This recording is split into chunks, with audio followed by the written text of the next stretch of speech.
This is the RM of Springfield meeting agenda for May 22nd of 2025 at exactly 6 p.m. Just a little bit of housekeeping. If you have cell phones, please turn them off or to vibrate, please. And I'm going to call it to order. I think I've already said that, but at 6 p.m. Everybody is present from council, and I'll do the introduction. I'm Mayor Patrick Therrien, Mayor for the RM of Springfield. To my right in descending order is Deputy Mayor Glenn Fuel. Next is Councillor Andy Kaczynski. Next is Councillor Mark Miller, and next will be Melinda Warren. Then we have the approval of the agenda. Can I get a mover and a seconder for the agenda, please? Andy and Glenn. Be it resolved that the agenda be approved. Any additions, deletions from the agenda from council? I see none. Could I get a show of hands, those in support?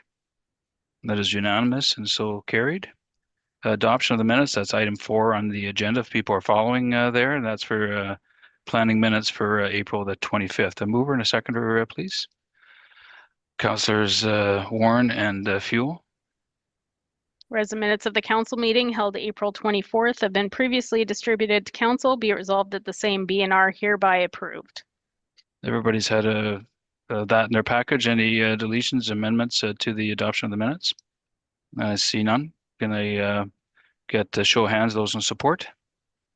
That is so passed unanimously. Then we'll go straight into the planning matters. That's 5.1 is the first one. That's a request for a letter of concurrence under Rogers Tower. 5.1, mover and a seconder, please. Therrien and Warren.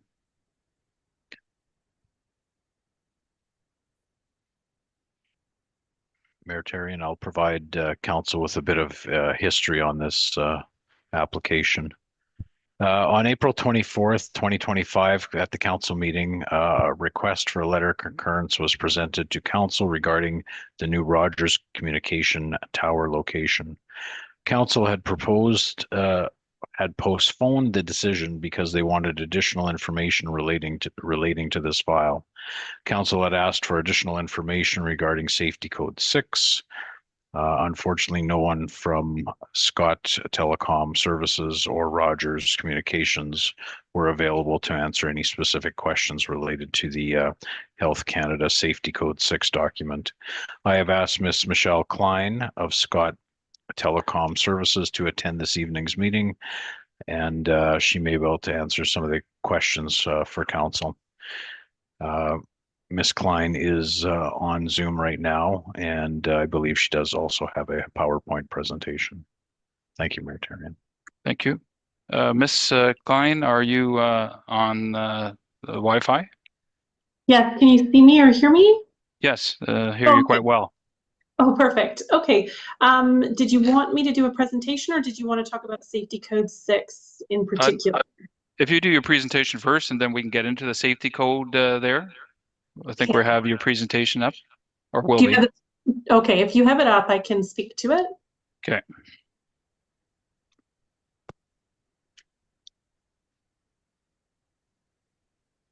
Ma'am, if you could just introduce yourself and your experience with regards to this. Sure. So I am Michelle Klein. I'm Municipal Affairs for Scott Telecom.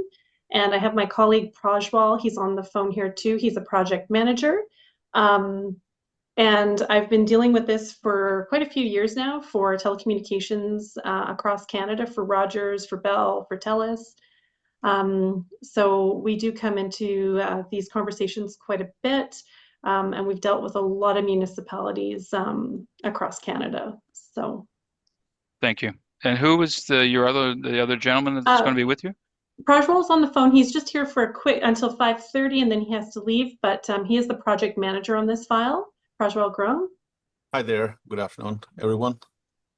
Okay, Michelle, where are you calling from? I'm calling from Calgary, Alberta. Okay. Guess we're ready to go. Okay, will you be flipping the slides as just cue us, Christy will take care of that. Sure. Okay, sure. So hang on one second here. Okay, so good evening, and thank you for joining. This is just a quick slide here. We're here for the tower W6777 guide tower, and if you have any media inquiries, we just put a media at the bottom here. So I don't know if there's any public in the audience. Is there any public joining us today?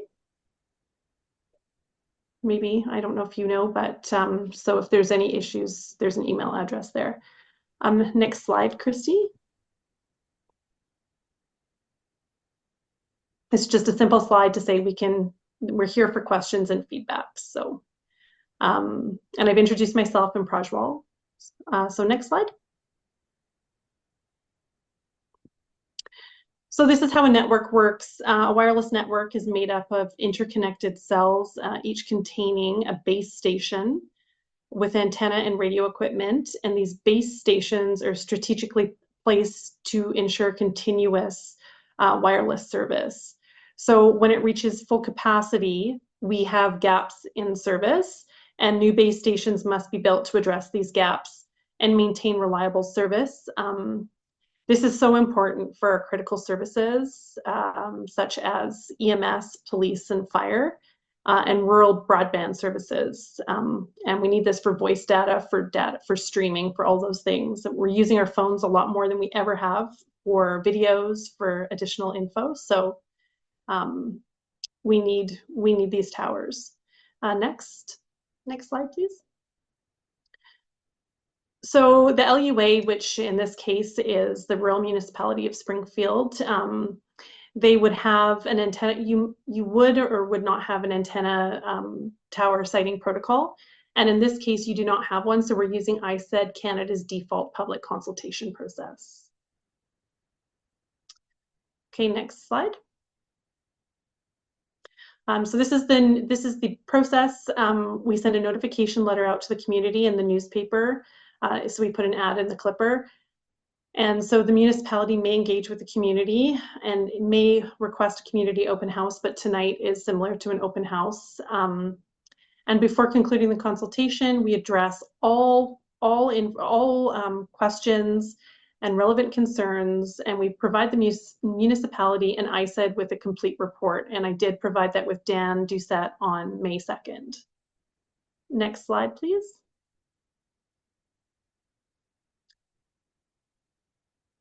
And you might just want to go to the next one. This was the French in case. Okay, so this is the proposed tower location. This was the aerial view with a 100-meter notification radius as given to us by the LUA. So it covered 14 landowners in the area. So this is just a quick view of that. Next slide. So this is the site plan. This is the detailed drawing. It'll be a 51.5 meter self-support lattice tower with antenna and lightning rods. You can kind of see that at the very top there. It will be located in a farmed field with trees screening it, the tower from the road. The tower site, it will have an accessory building at the bottom there, and it will be sheltered with a chain link fence around it. So you can see the chain link on the actual drawing there. The fenced off area is approximately 25 meters by 25 meters. That's okay, we can go to the photo sims next. Yeah, that's fine. So these are the visual simulations. This is the before picture and the after picture. And the next slide will probably be the most important one. So next, yeah. So this is our coverage that we have. If you can kind of see this, it illustrates the new tower, how the new tower will improve the area. So we're looking for more purples and blues and trying to stay away from yellows and reds. Yellow is poor in building coverage, acceptable outdoor coverage, and red is in building and outdoor coverage is poor to no coverage. So we're trying to increase that, and you can see quite a difference once we put this tower in, how we'll expand our network. Next slide. So this is just existing towers in the area. We've got two towers. One's 2.9 kilometers away and one's 2.55 kilometers away, and both of them are too far to do co-location. Excuse me, Michelle. Yes. This is Maritarian. Can we go back to the next slide? The previous slide, the Yes, coverage slide? Sure, yes, sure, yeah. I just want to have a better understanding of the service with this tower will affect that area, and I guess that's near Birds Hill Park. Yes, it's hard to see from here. It is quite a small, this is the map that we are given from Rogers, so I can't quite tell where Birds Hill Park is. No, I can see it from here. I was just Okay.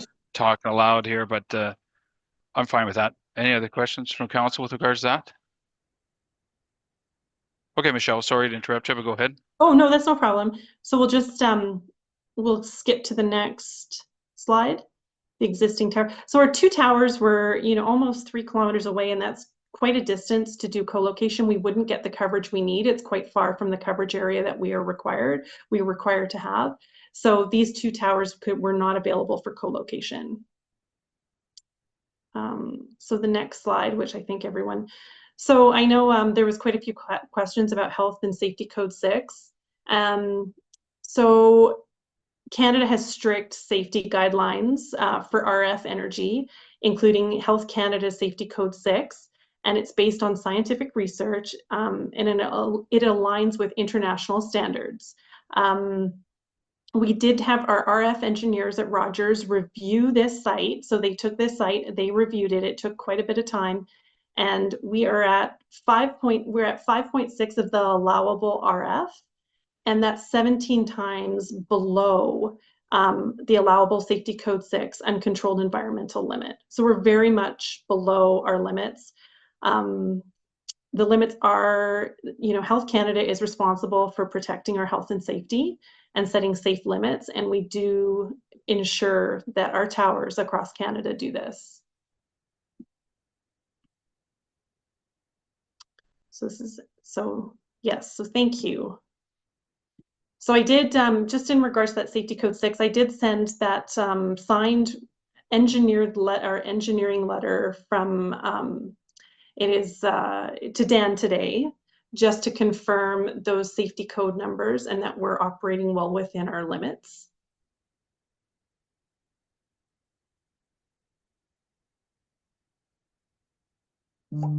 Council has this here with them there. Copy was provided.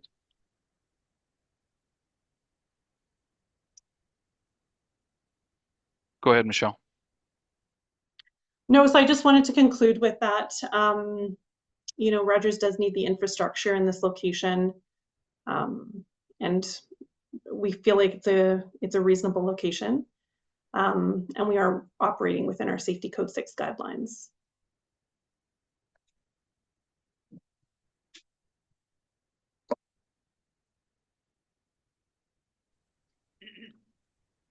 I'll open it up to council for questions. Deputy Mayor Fuel.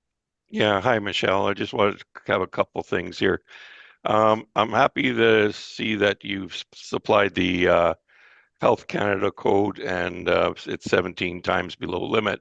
Having said that, it's a very unique area there.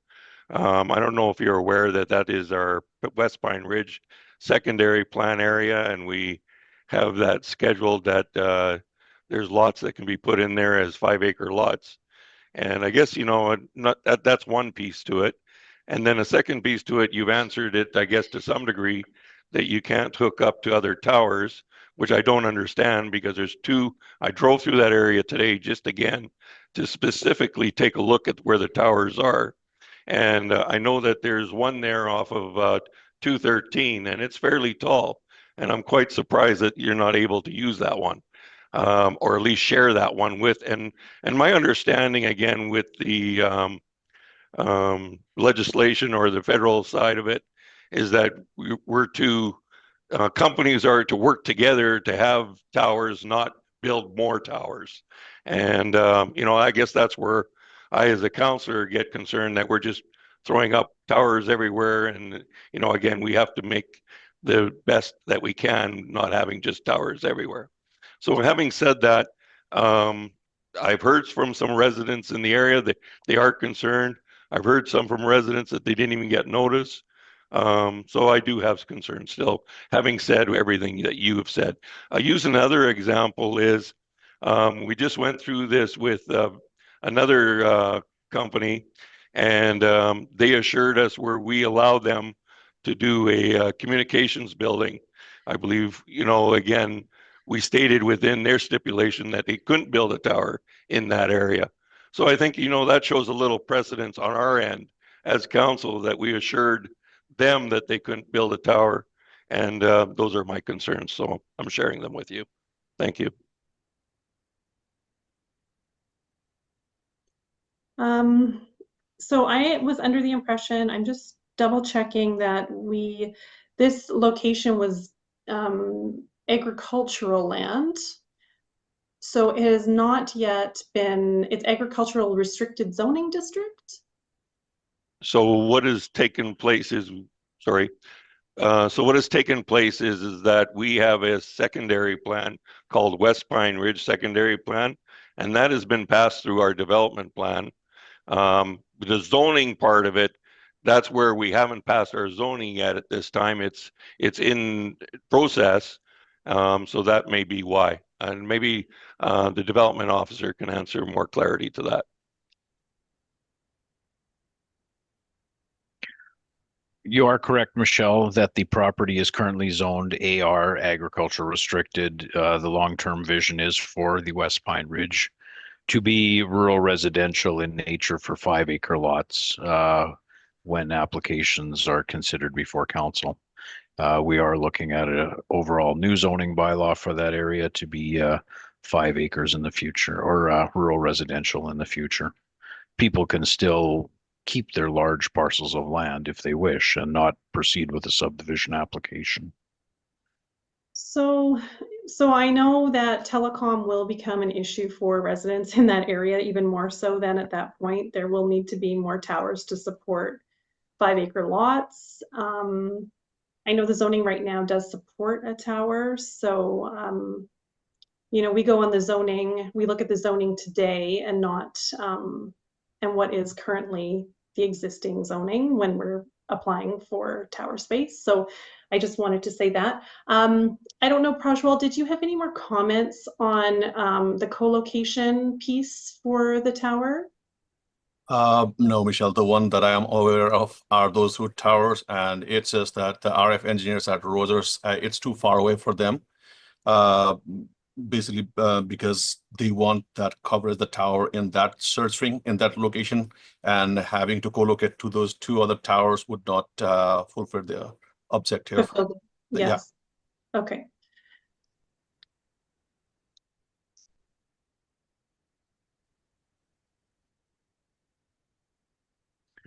Thank you. Any other questions from council? Councilor Miller? Thank you, Mayor. And thank you, Michelle, for your presentation. I know you're doing everything possible to mitigate concerns and such, but this is actually in my ward or my area within the municipality. So I've had residents echo some concerns. And so I'm going to ask you some explicit questions. But first off, I wanted to say the letters that went out to the residents, and there was 14 landowners, were they just general mail or were they registered letters? Do you know? I have the scanned envelopes. They go through the regular mail system. They do have a sticker on the front of them that says telecommunications tower proposed in this area. So we provide that to ISED. We have the date stamped because the date on those letters has to match the newspaper article and the notification package. Okay, which actually leads to the next question. You indicated that it was put in the Clipper, our local newspaper, but in actual fact, a lot of people in the Pine Ridge region do not actually receive the Clipper on a weekly basis. I'm not sure why that is. So I know your intent is obviously to circulate and to get it to everybody, but just as a forewarning that I have residents that don't receive the Clipper, and so they may not have seen that notice, and so they're in the blind. But the 100-meter radius for notifying landowners, how far can you see a tower, tower that's this size erected? In other words, can you see it further than 100 meters? Sorry, from the actual install site? I'm not sure of the sightlines. Like that would be a question we'd have to go back and take back. The 100-meter radius was when we asked for notification radius. That was what the LUA provided. So we did ask that. With regards to the newspaper article in the Clipper, we did ask what newspaper to publish the ad, and it was required that the Clipper would be the best place. This is part of ISED protocol where we are obligated to put a newspaper ad. But we do ask the LUA for their input on that, and we did so in this case. Yeah, and I confirm you're doing everything that you are required to do, although Mhm. sometimes those requirements, and not necessarily just on you, but on others, aren't, in my mind, sufficient. Because again, there's other owners who have sight lines and certainly would have concerns and so forth with this particular thing. Next question is, do you have, or Rogers or Scott Telecom have any studies, and which studies can you refer us to regarding the impact of the erection of these towers on the property value of immediate residents? Sorry, so ISED doesn't deem property value as a valid concern. It is not a concern to stop a tower in a community, and it's noted on ISED, CPC, their rules and guidelines. I can forward that to you afterwards. Yeah, thank you. And again, I know I'm not trying to nitpick at you, but I can assure you if there was a tower going up to a residence, it would have an impact. Would it increase the value? Well, if I did a straw vote, I would say that it probably wouldn't. But again, unless there's a study to really confirm that, there's I'm also, not sure. You could also argue the other way that if you don't have telecommunications service, that can decrease the property values due to not having connection and service. So that's why ISED deems that no study, there's various factors why property values can go up and down, and a telecommunications tower being erected is not considered a viable reason. Oh, absolutely. There's always two sides of a coin. Yeah. The other point I wanted to make is that I used to be the province's radon program coordinator for radiation, and so I know a little bit about EMF. Radon levels were reduced over periods of time because they realized that the initial radiation exposure was too high, and so those rates came down. We also have Health Canada looking at, I believe it's arsenic in our water on a national basis, and they're actually going to reduce those by 50%, a huge reduction. So I'm just concerned, as I was working with the province in the radiation with radon, that in fact these studies are, how can I say, generous in some sort of capacity. In other words, like everything from cancer to even PFAS chemicals that have emerged in our world, it's only now that recommendations and regulatory actions are taking place to reduce the exposure to PFAS chemicals and a whole host of other ones that have just emerged. So it's a learning curve, right? In other words, they don't want to absolutely restrict EMF radiation from towers because, let's face it, we're in the we're in a society that really depends on cellular use, and so I know there's a lobby. Obviously, Rogers would be in it, where they would not want those EMF exposure limits to be reduced. But having said that, so have you? I don't know, if you lived by a tower for 30 years, would you feel comfortable? Well, I lived by towers close to me, closer than this one that's proposed. We live in the city, so I live in a city, so in cities there's more towers located because you can't get the space between towers. So I do depend on technology every day to also support my lifestyle. So, it is part of our landscape. So I'll put the shoe on your on your foot.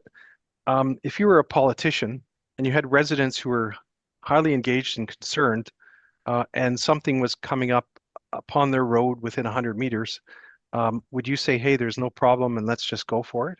Or would you be responsive to the residents? That's the pickle I'm in, right? And I always want to hear and listen and respond in favor of residents. So what's your opinion on that? I don't think I can really offer an opinion other than I'm proposing a tower in a location where you have limited service. We're trying to support residents through EMS services, through connecting with family, there's so many reasons why you need telecommunications. It's a public utility. So I would say that would support them in other ways. Maybe they're not comfortable. I did have one resident who at first did write in and said he was uncomfortable with the tower.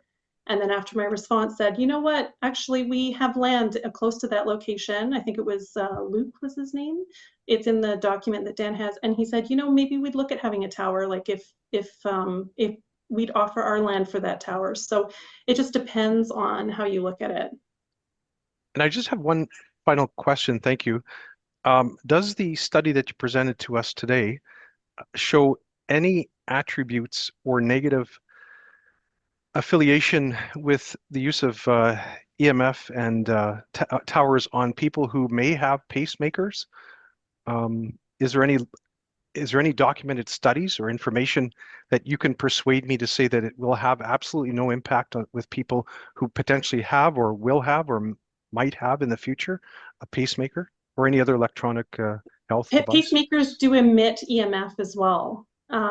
So they do have radiation. They're one of the items that is listed as microwaves offer. They have radio frequency levels. We are within our safety code 6, Health Canada. This is our governing body to make sure that we are within those limits, and we are within our limits for Health Canada. Any other questions? Councillor Kaczynski? Thank you, Mayor. Michelle, thank you for your presentation. I just want to ask questions. How this site was chosen by your company? On what basis? So we were given a search ring by engineers. It's an area that shows limited coverage, and they ask us to approach landowners. So you need access to power, you need a willing landlord, and you need to be in the search area. And then, you know, we knock on doors and we say, are you willing to have a tower? So this location serviced within our small search ring allowed us the opportunity to put a tower in this location. Prajwal can add more to that if. Michelle, I mean, that's exactly how we do it, is like when Rogers engineers, they provide us the search ring for a particular location, and that is exactly what we do. We reach out to the landowners, send them the proposals, and we need to have a willing landlord to accept the proposal to host the tower, and then we take it from there, considering access, power, all of that, as long as we meet the zoning requirements and all of that. So there's a lot of factors that goes into consideration when choosing a tower location. So in close proximity, we have a provincial park there. Did you approach provincial government that you put tower in a provincial park? There is lots of people visiting this park all year round, and maybe that wouldn't be set up in a residential area. Sorry, we picked an agricultural area. We did not pick the provincial park, and we did not pick a residential area. The zoning for this is agricultural. So we haven't put it in a provincial park. It's south of the park. I understand, yeah. Why you have to put in agriculture? Why you cannot put on a provincial grounds, provincial land? This seemed like this was not within, sorry, this was within our search ring. So our search ring is quite a small and limited area. Well, it looks like this is about maybe 2 miles away. That Yes. boundary of the park, and there are open spaces that, you know, you could put the tower there if you work with the provincial government. Yes, but 2 miles would be further than the 2 kilometers. We can't use the other towers because they're too far at 2.9 kilometers. 2 miles puts us outside of the search ring. Okay, thank you. Deputy Mayor, then. Yeah, I have one more question through that question that was asked. You know, there's a major telecommunication tower just off a Hillside road there. And how are they making it work if you can't make it work? And they're further out. So I question that, to be honest with you.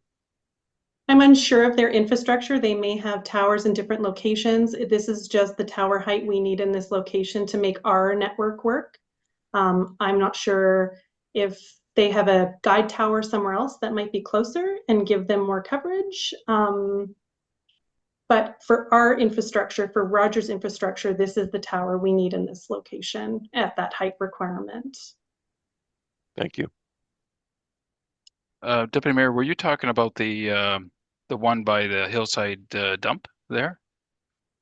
Yeah, and that's a Rogers. That's not Rogers. That's MTS. Yeah. And that's a short tower. That's not 100. It's shorter, I think, that one. Okay. Before we go to you, who was the provider for that tower? MTS or Bell? Because we had a TELUS tower located 2.9 kilometers, I think it was, 2.7 kilometers away.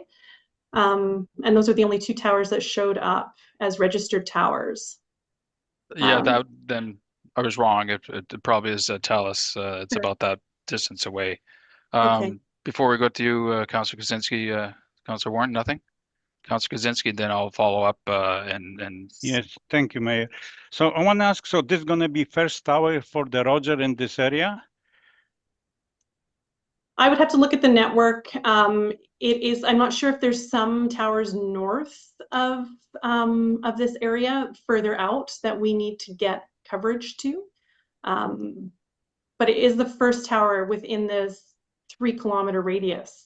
So you're telling me how many towers are we going to have in our municipality to have the coverage of Roger or any other service provider? I can't tell you about any other service provider. I have no idea what their plans are for development and how they look at prioritizing towers. This is a priority area for Rogers. So there must be an increase. Is there an increase in population? Is there an increase in usage?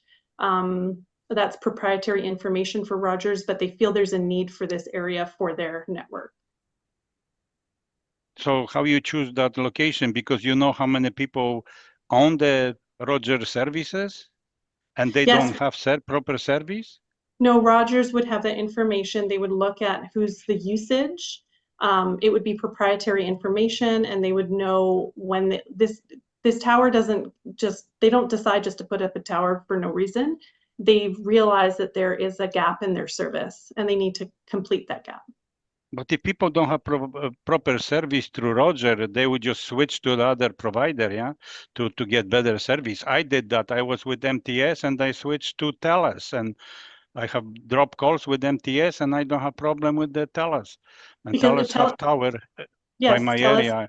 Yes, TELUS has a tower 2.7 kilometers away, and they're able to provide a service to you based on that. So Rogers would like to provide their customers the same type of service to their customers.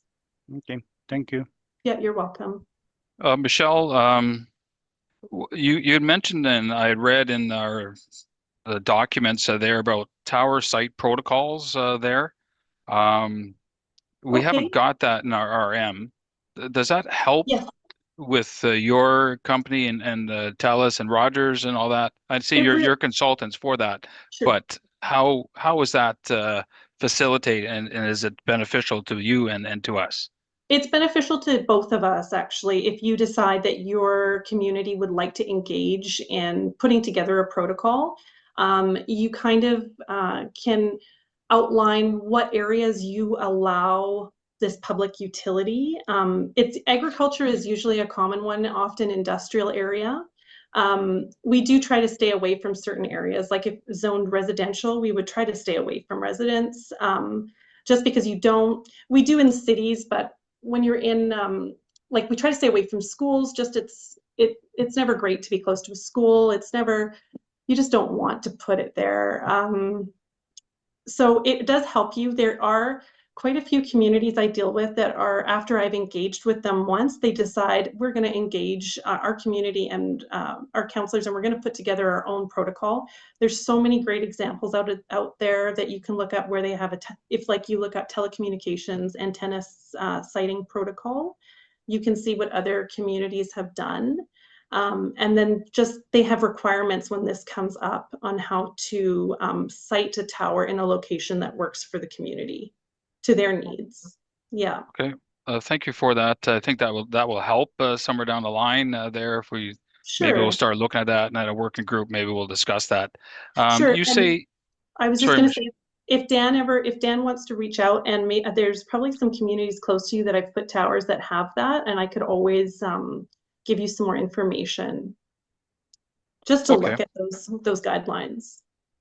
All right. Now, I noticed in the city, there many high buildings have these antennas on there. And you Yeah. say you come from Calgary there. Our city in Winnipeg is pretty close there. So I see them there all the time. And they're on apartment buildings and so on. So Yeah. that's not an unusual.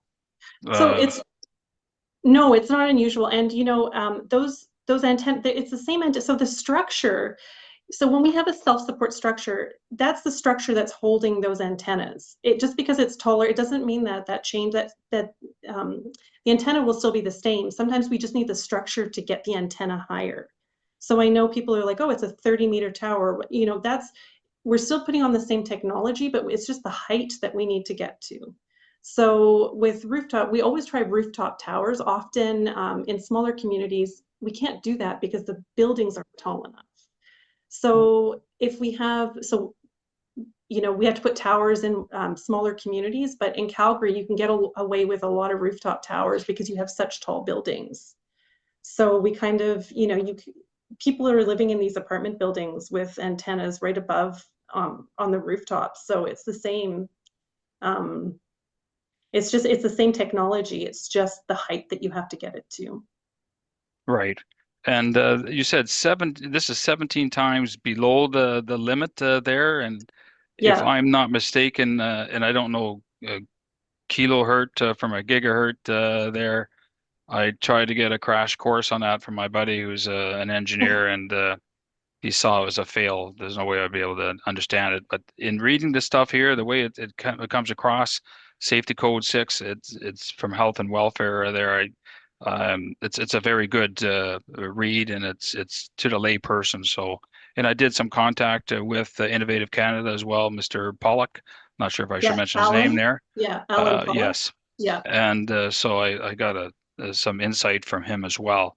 Now, when I looked at that map there, the map does show a very strong benefit to emergency services and to residents to the north. That's Birds Hill Park region, and the secondary region there by Hillside, Lauren Hill, and so on. And I look at the map here, and we got towers to the south and to the east, but this is an area that doesn't have towers. So that would broaden the range for our citizens here in our fire and ambulance and EMS. Yes, they do have EMS. They do have the opportunity to use this tower for coverage. It's also for when people are Rogers customers and they need to call 911. So there's multiple options. We also will allow people to co-locate on our towers. So if TELUS or Valley Fiber, I think, has some towers, they can also co-locate on this tower, and it might be a better location. You're just, you just don't know. I'm just looking right now. Yes, this tower is really to improve the wireless coverage along Pine Ridge Road. So that was the objective when Rogers was thinking of this tower. So they must see a need in their documents for that coverage in that location. And is there is some indication on here that this is a 5G upgrade to users in that area? I think there will be 4G, 3G, 4G, 5G on that tower. So yes, 5G, we usually with new towers do 5G. Okay. If you just bear with me there, Michelle.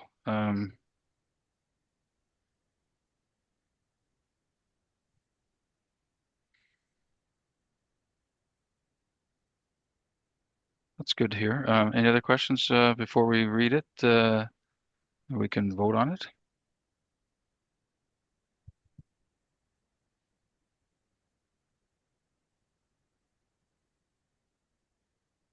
Now therefore be it resolved that the development officer be authorized to provide the required correspondence relating to the letter of concurrence for the construction of a new wireless communications installation on parcels E and F Plan 35466 within South Half 1212-4 at 67042 Pine Ridge Road. As read, first, can I get a show of hands of those in support of the request for a letter of concurrence, Rogers Tower? That'll be just myself, Mayor Tarian. Those opposed? That'll be Councillors Warren, Miller, Kaczynski, and Fuel. And Sophie, can I say defeated, or just the letter will be it's defeated? Thank you, Michelle. Then we'll go to 5.2 Development Plan Amendment. That's 2508 Rural Residential 2 Employment First Reading. Can I get a mover and a seconder for that, please? Melinda and Patrick.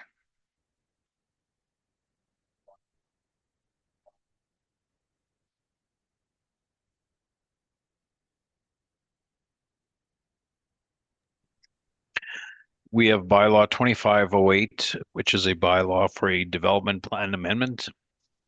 It was filed by Mr. Dakota Sharon, president of R8 Holding Group Limited, on behalf of L&A Holdings Limited, owner of the property.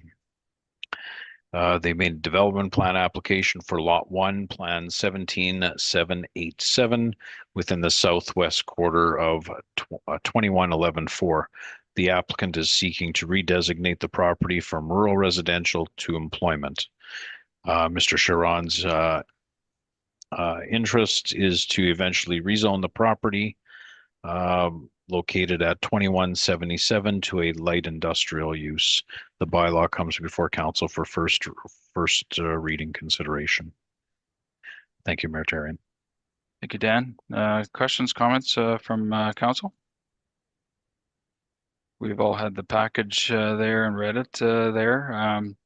I think it's meets our developmental plan. I think it's a good addition to that area. It's very contiguous to that area, and it's the first reading. And if we can get the reading, we can vote. Be resolved that first reading be given to bylaw number 2508, being a bylaw of the RM of Springfield, to redesignate all those lands under CT 3334373/1, described as SP Lot 1, Plan 17787 in Southwest Quarter 2111-4, from rural residential to employment as shown on Appendix A. Thank you. With that being read, can I get the show of hands those in support of 5.2 Development Plan 2508? That'll be Warren, Councilors Warren. Well, it's unanimous and so carried. But then we'll get to 5.3, please. Proposal to subdivide at the address on Eastdale Road under Stowell. Mover and a seconder, please, for that. That'll be Fuel and Warren. We have application for subdivision 4189-257810. Mr. Sewell has made an application to subdivide an existing 5-acre yard site off the 28.2-acre parcel to create a 5-acre yard site, and then the residual would be 23.2 acres. Current zoning and required zoning both fall under the agricultural general area. The development plan designation is a mixed rural and agricultural area. The subdivision proposal involves the 28.2 acres held under certificate of title number 3160-350-1. The property is mostly flat with some treed areas. It abuts Eastdale Road with one existing access. Manitoba Hydro Plan 932 cuts through the property. The applicant intends to subdivide the existing yard site, or the dwelling and the yard site, from the present holding to create a new residential lot on the residual parcel. The proposed lot contains a single-family dwelling, a garage, 2 sheds, and is serviced by a septic field and a private well. There's an existing driveway off Eastdale Road. the residual parcel is vacant and will require a new approach off Eastdale Road.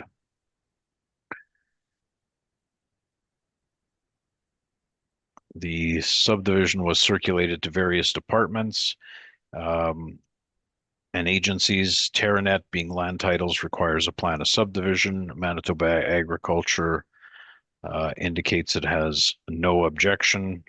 Manitoba Drainage and Water Rights License has no concerns. Manitoba Business, Mining, Trade, Job Creation, Mines Branch also has no concerns. Manitoba Hydro requires easements. All other agencies responded with no concerns or comments.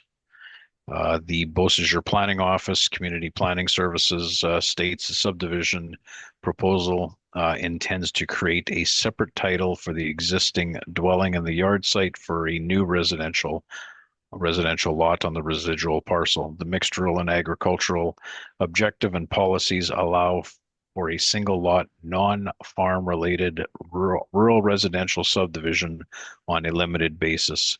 The proposed subdivision generally complies with policy 437, and the property comprises primarily of soil classes 4 and 5. There are no identified medium or high potential aggregates in the area. The proposed lot is approximately 5 acres. Both lots will have access onto all-weather roads and a large enough for the existing or proposed on-site wastewater management system. In accordance with the development plan policy 437J, the subject lands should not be subdivided further should this subdivision proposal be approved. So what they are saying is that no additional subdivisions apart from this one-off subdivision based on the policies of the development plan. Provided council is satisfied with the proposed development and it conforms to the policies and the intent of the development plan, this office, being the Beausejour Planning Office, recommends approval of their subdivision. The community planning recommends to include one condition. That condition was to enter into a development agreement with the RM of Springfield to further subdivide the subject land as per policy 437J. I don't agree with this comment. This is our new provincial planner in the office. We have policy statements within the development plan right now that say that the lots cannot be further subdivided. So you can look at the plan of subdivision, the date it was registered, and compare it to the development plan. And there's checks and balances within the current development plan instead of entering into a development agreement and adding expenses to the owner. We had comments from Public Works. They had no concerns, not prone to any flooding. Our water and waste department had provided some concerns. There's no utilities, and it will not be part of the rural automated cart waste and recycling system. Council has 4 options on this subdivision. Council may deny the subdivision, council may defer the subdivision, council may approve the subdivision without conditions, or council may approve the subdivision with conditions. The subdivision can be considered, as mentioned before, under 437J of the development plan. If council considers approving this subdivision application, I would recommend the following conditions. Number 1, the payment of the requisite fees as set out by the current municipal fee bylaw. And number 2, that the Public Works will require a digital copy of the subdivision, if approved, georeferenced, and in AutoCAD Civil 3D 2010 or more recent format. Thank you, Mayor Therrien. Thank you, Mr. Doucette. There any questions from council at all with regards to Stowell 5.3? I see none. If we can read the proposed conditional use. subdivision. Oh, subdivision, sorry. Whereas Eric Stowell, owner of the property legally described as SP Lot 8, Plan 17881, has submitted an application to subdivide the existing yard site from the residual farmland to create proposed Lot 1, 5-acre yard site, and residual lot 23.2 acres. Be it resolved that application for subdivision number 4189-25-7810 be approved subject to the 2 conditions. With that subdivision is read there, can I get show hands first of those in support of 5.3 under Stowell? As unanimous and is passed. Then we'll go to 5.4, proposal to subdivide on Sapton Road under Banman. Can I get a mover and a seconder for that, please? Councillors Miller and Warren. We have subdivision application 4189-25-7815. Applicant is Mr. Banman. Proposal is to subdivide 20 acres off the existing holding of 65.9 acres to create the following 20.07 acre and the residual being 45.9 acres, which will contain the existing yard site. Current zoning and required zoning both fall under the AR, Agricultural Restricted Zoning District. Development plan designation for both the current and required are rural and agricultural area. The proposed subdivision involves 65.9 acres held under certificate of title number 273155-3-1. The property has pasture land that is divided by a Manitoba hydro transmission line right-of-way, Plan 2795. The applicant intends to subdivide the 20 acres from the 65.9 acre holding to sell. The proposed Lot 1, which is the easterly parcel, is currently vacant, but will require a new driveway access off Sapton Road. The residual of 45.9 acre lot has the dwelling, a barn, a shed, and an existing driveway off Sapton. The dwelling is currently serviced by a private well and a sewage ejector system that is noted to be decommissioned on the SAM, which is the subdivision application map, and to be replaced by a future septic field. And those are provincial requirements.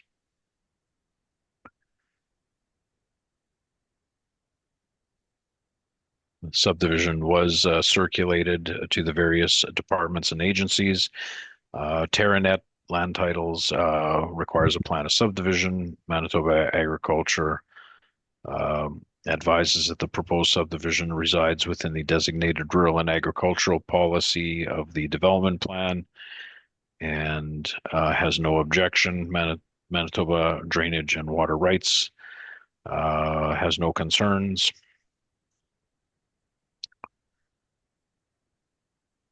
Manitoba Environment and Climate basically advises the on-site wastewater management regulation regarding the ejector system to be decommissioned. Manitoba Hydro requires easements. No response from Bell MTS. All other agencies responded with no comments or no concerns. Beausejour Planning Community Planning Office stated that the subdivision proposal intends to create a 20-acre lot within the rural and agricultural area under policy 426, which allows large lot residential and hobby part-time farming use. The proposed subdivision generally complies with policy 427 as a non-farm rural estate. Policy 428 as the proposed parcel are each 20 acres at minimum. Policy 4210, where both lots have access to municipal road and the proposal are characteristic with the area. Provided council is satisfied with the policy and the intent of the development plan, the provincial office recommends the approval of the subdivision. They had the one condition that that a variance order be obtained to ensure compliance with our zoning bylaw. Public Works had no concerns. Water and Waste had no concerns. They're not on the utility system. They're not part of the rural cart waste and recycling system. As mentioned before, council has 4 options: deny, defer, or approve without conditions, or approve with conditions. I recommend council approve the subdivision, and it can be considered under policy 427 and 428 of the development plan. I recommend the following 3 conditions. Number 1, the payment of the requisite fees as set out by the current municipal fee bylaw. Number 2, that a variance be obtained to ensure compliance with the zoning bylaw.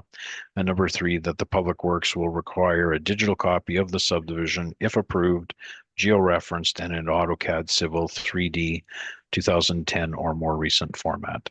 Thank you, Mayor Therrien. Thank you, Mr. Doucette. There. Any questions from council at all?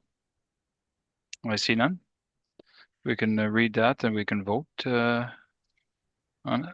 Whereas Ryan and Nasli Banman, owner of the property legally described as part of SP Lot 9 Plan 18209, has submitted an application to subdivide the existing yard site from the residual farmland to create the following: proposed lot 20.07 acres, residual lot 45.9 acre yard site.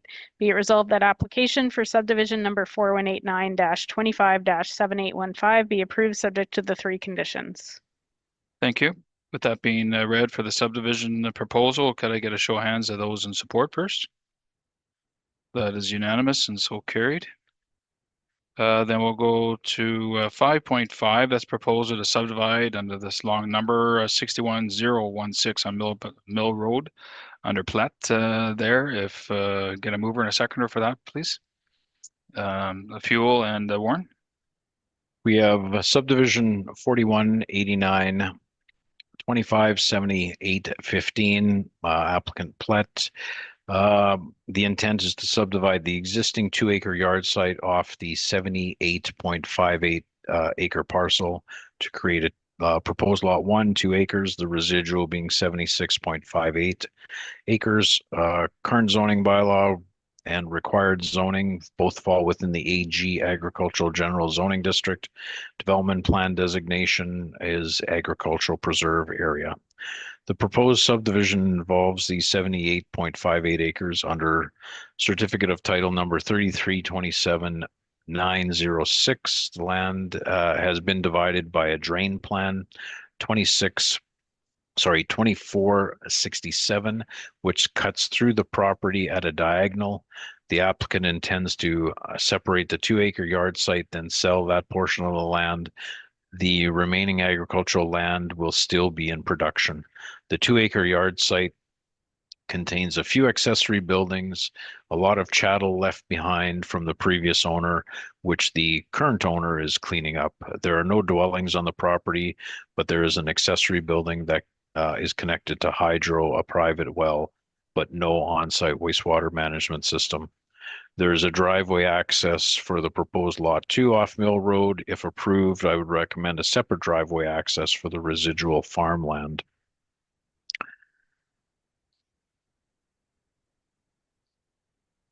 Circulations to the different departments and agencies. Manitoba or Terranet Manitoba requires a plan of subdivision.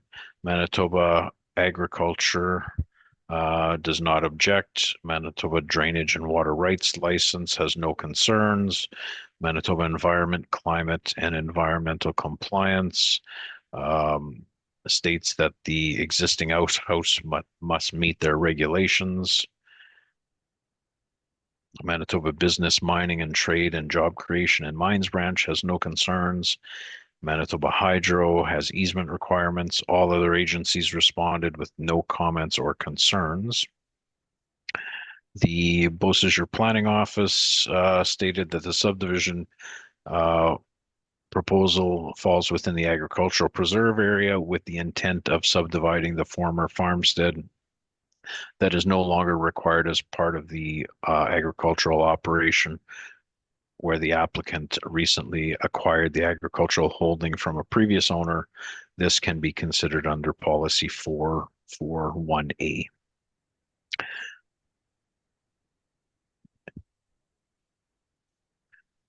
They also mentioned that in accordance with policy, the development plan policy 441F, the subject land should not be subdivided any further. provided council is satisfied with the subdivision and complies with the development plan. The provincial office did recommend approval of the subdivision subject to two conditions. One, a variance order to be necessary to ensure compliance with the zoning bylaw. And number two, that the proponent enter into a development agreement with the RM to restrict further subdivisions as per the development plan policy. Like I had mentioned in the previous application, I don't think it's warranted because there's reference on how not to allow for future subdivisions on this property. If council would consider this application, they could deny it, they could defer it, they could approve without conditions, or they could approve with conditions. Community planning states that the subdivision can be considered under policy 441A.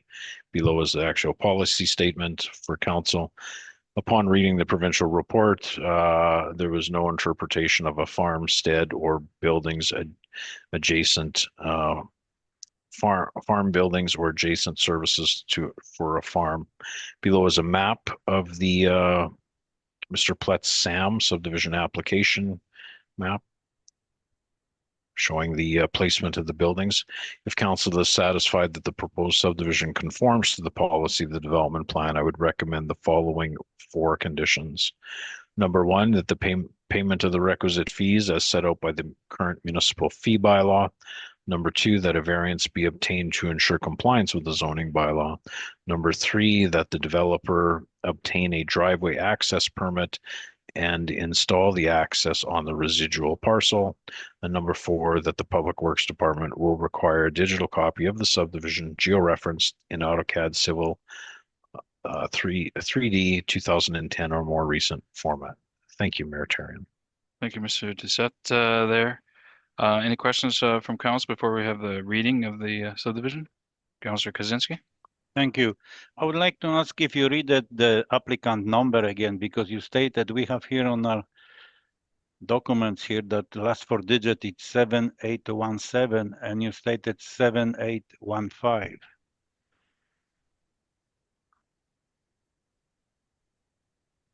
My error, it's 4189257817. Yeah, that's So- correct. That's what we have here. Sorry, Thank you. must have No, been it's looking okay, at the yeah. previous application. Yeah, okay. Any other questions? Councillor Miller? Thank you, Mayor. I, as you know, have concern when we subdivide agricultural preserve lands under the 20-acre threshold. This one wants to do 2 acres, but my question is, under general comments from the report from Public Works Department, it says, quote, "This subdivision will increase the Public Works Department's annual operating cost by approximately $700 based on the current residential operating expenditure." Can you speak to that? Do you know why that would increase by $700 annually? In other words, the tax they're benefiting and the ratepayers of our community are paying $700 expenses. And I don't quite get why. Combination of why we would have to bear it, and second of all, why it would be $700. I don't have an answer for council. It's on page 6. Yeah, I see that in the report. So this is more of an internal calculation that Public Works is doing that just shows based on their budget, they can expect, further, maintenance of the ditch or, the culvert or something like that. So it's more of an internal calculation for them. Because I don't think there'll be additional costs for blading the same road or snow clearing.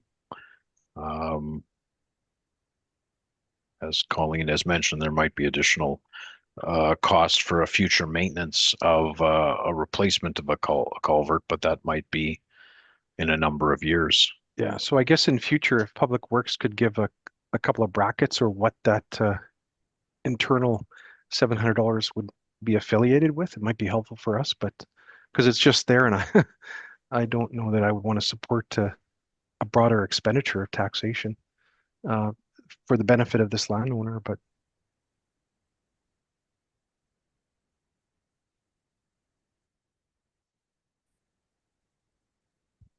Any other questions from council? I see none. We can do the reading. Whereas Eldon and Catherine Plett, on behalf of Aletta Holsteins, has submitted an application to subdivide an existing yard site from the residual farmland to create the following proposed lot 1 2-acre yard site and residual lot 76.58 acres. Be it resolved that application for subdivision number 4189-25-7817 be approved subject to the 4 conditions. Thank you. I'll put the question forward. Those in the support? That's Councillors Kaczynski, Warren, Fuel, and Tarian. Those opposed? Miller, so passed. Now we'll get into the public hearing portion there. Before we do so, I have to read this by law. Procedures for public hearings under the Planning Act. Public hearing matters when I'll be heard under the Planning Act. Public hearing process is as follows. Number 1, the public hearing will be read out, or the public notice, sorry, will be read out, indicating the intent of the application. Number 2, the development officer will provide a summary and information pertaining to the proposal. 3, those that wish to make representation and speak on the planning matter must sign in. You will be given an opportunity to make a presentation or speak on the matter presented before council. Opportunities for presentation or to speak on a matter will be in the following order. A, the applicant will speak or make a presentation on a proposed application. B, it will go to inquiries. This will give the opportunity to ask for clarification on what the planning matter proposed. Next will be those in favor. This will give those that are in favor the opportunity to speak. And D, those that are in opposition. This will give those that are in opposition the opportunity to speak. When you begin speaking, please state your name and address. We'll be going up there. Reminder at all times that you direct your comments or questions to myself. And 4, once everyone has had an opportunity to speak, council may close the public hearing on the matter, after which further input from the public will not be permitted for legal reasons. It is important that if you wish to speak and be heard on a planning matter, now is the time to make representation. Again, once I, the chairperson, close the public hearing, no further discussions will be allowed. Then we'll get into the public hearing portion under 6.1. That'll be a variance 2519 minimum width under Banman. Can I get a mover and a seconder for that, please? Tarian and Fuel. We have zoning variance 25-19. The proposal is to permit the following. Proposed lot 1 having a minimum site width of 147.09 meters, being 482 feet instead of the required 201 meters, being 660 feet, and the residual lot having a minimum site width of 106 meters, being 347 feet instead of the required 201 meters, being 660 feet. This is within the AR Agricultural Restricted Zoning District as a requirement of the subdivision application, which we heard earlier this evening. This is located at 28098 Sapton Road. This is lot 9, plan 18209, within the northeast quarter of 14125. Mr. Banman's requesting council's approval to allow for the reduced site width on the proposed lot and residual area identified as a condition of the subdivision to ensure compliance with the zoning bylaw. If council were to consider this variance, I would offer the following condition. Number 1, that this order shall come into force and take effect on the date of the registration of the final certificate of approval on the matter of subdivision application 4189-25-7815. Thank you, Mayor Tarian. We do have Mr. Banman online. I do see him on Zoom. Mr. Banman, can you hear me? Mr. Banman? Mr. Banman is muted. Yeah, sorry, not. Can you hear me now? Yes, I can. Okay. Did you hear what Mr. Doucette had read? Yes, I did. Was there anything you wanted to add to that for the record? I'm not sure what it is all about. I was kind of surprised by it myself, I suppose, considering our lot currently is the only lot within probably several miles that actually meets that width requirement.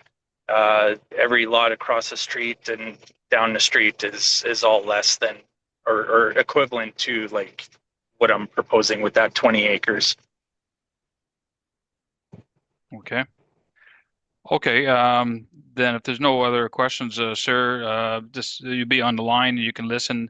I'm going to open it up for the public hearing portion now. I'm going to open it up to inquiries, first of all, online. I haven't got that on my screen. If anybody can tell me if there's anything that comes up there. I suspect there's not there. And I'll open up for those in favor and or those in opposition for online or in the audience. And I forgot to ask for inquiries in the audience. Is there any inquiries in the audience? And I see none. So I see none with regards to those in favor or in opposition. Any questions from council at all? Then I'm satisfied the public hearing portion has been met, and at this time no further questions will be allowed, and we can do the reading and we can put to the question. Oh, I'm sorry, the hearing is hereby closed.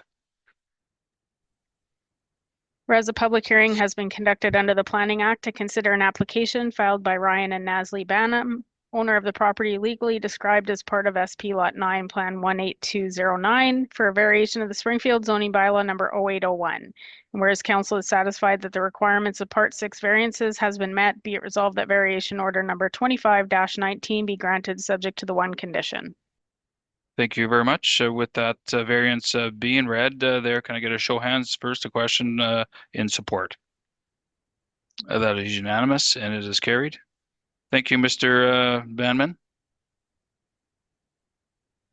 Then we'll go to 6.2, and that's a variance 2518 under Plett. Can I get a mover and a seconder for that, please? Councillor Andy, did you put your hand up there? You want to? Okay. Under Warren and Kaczynski. We have zoning variance 25-18. The proposal is to permit a residual lot to have a minimum site area of 76.58 acres instead of the required 80 acres as per section 8441 within the AG Agricultural General Zoning District. This is as of a requirement of the subdivision application, which was heard this evening. This is located at 61016 Mill Road within the southeast quarter of 9118.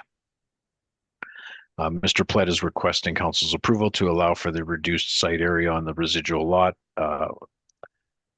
as stated as a condition of the subdivision application to ensure compliance with the zoning bylaw. At the time of the inspection, Mr. Plett had mentioned he is in the process of cleaning up the yard site, which was left in the state by the previous owner. If council were to consider this variation, I would offer the following condition. Number one, that this order shall come into force and take effect on the date of the registration of the final certificate of approval on the matter of subdivision application 4189257817. Thank you, Mayor Therrien. Thank you, Mr. Doucette. There is the applicant Alvin or Catherine Plett in the audience or online. Oh, I didn't. Well, we're both in the same situation then. We're both deaf together. Is there anything, Mr. Plett, that you wanted to add that Mr. Doucette? Can I get you up to here to the? Oh.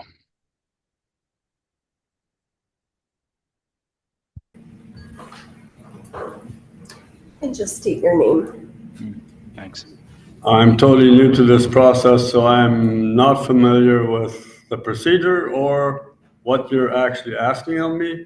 I was just, you heard what Mr. Doucette had read? I heard something about a variance. What does that mean? I don't even know what that means. Maybe what we'll do, if maybe you didn't hear, we can read what Mr. Doucette had said. Then read it a little louder.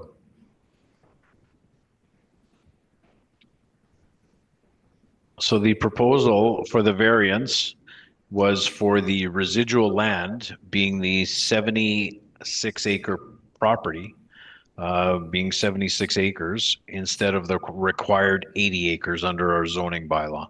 So you're asking council's approval for the residual land, your farmland, to go from minimum 80 to 76 because you're taking the 2 acres Yes, out. that's required to get a, Yes, it is. then I asked that, yeah. Okay, that's essentially what it is. Are you okay with what he said then? Then I'm perfectly good with it. Okay, Mr. Plett, you could have a seat there and we can continue the public hearing portion. Could we open it up to those online and in the audience for inquiries? And I see none. Then I'll open it up to for those in favor and or those in opposition, both in the audience or online. And I can see nothing there. So I'll open it up to council. Any questions or comments from council? Councillor Miller? Thank you, Mayor. So a question to Mr. Plett. As you know, I'm pretty strict on retaining our agricultural land. One moment there, Councillor Miller. Mr. Plett, could you go to the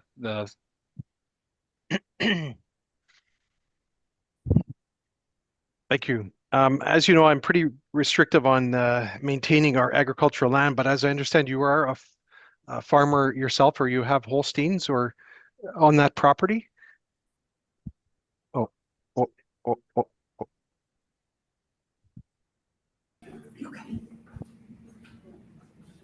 Our family is involved, children and grandchildren, so they've been diversifying.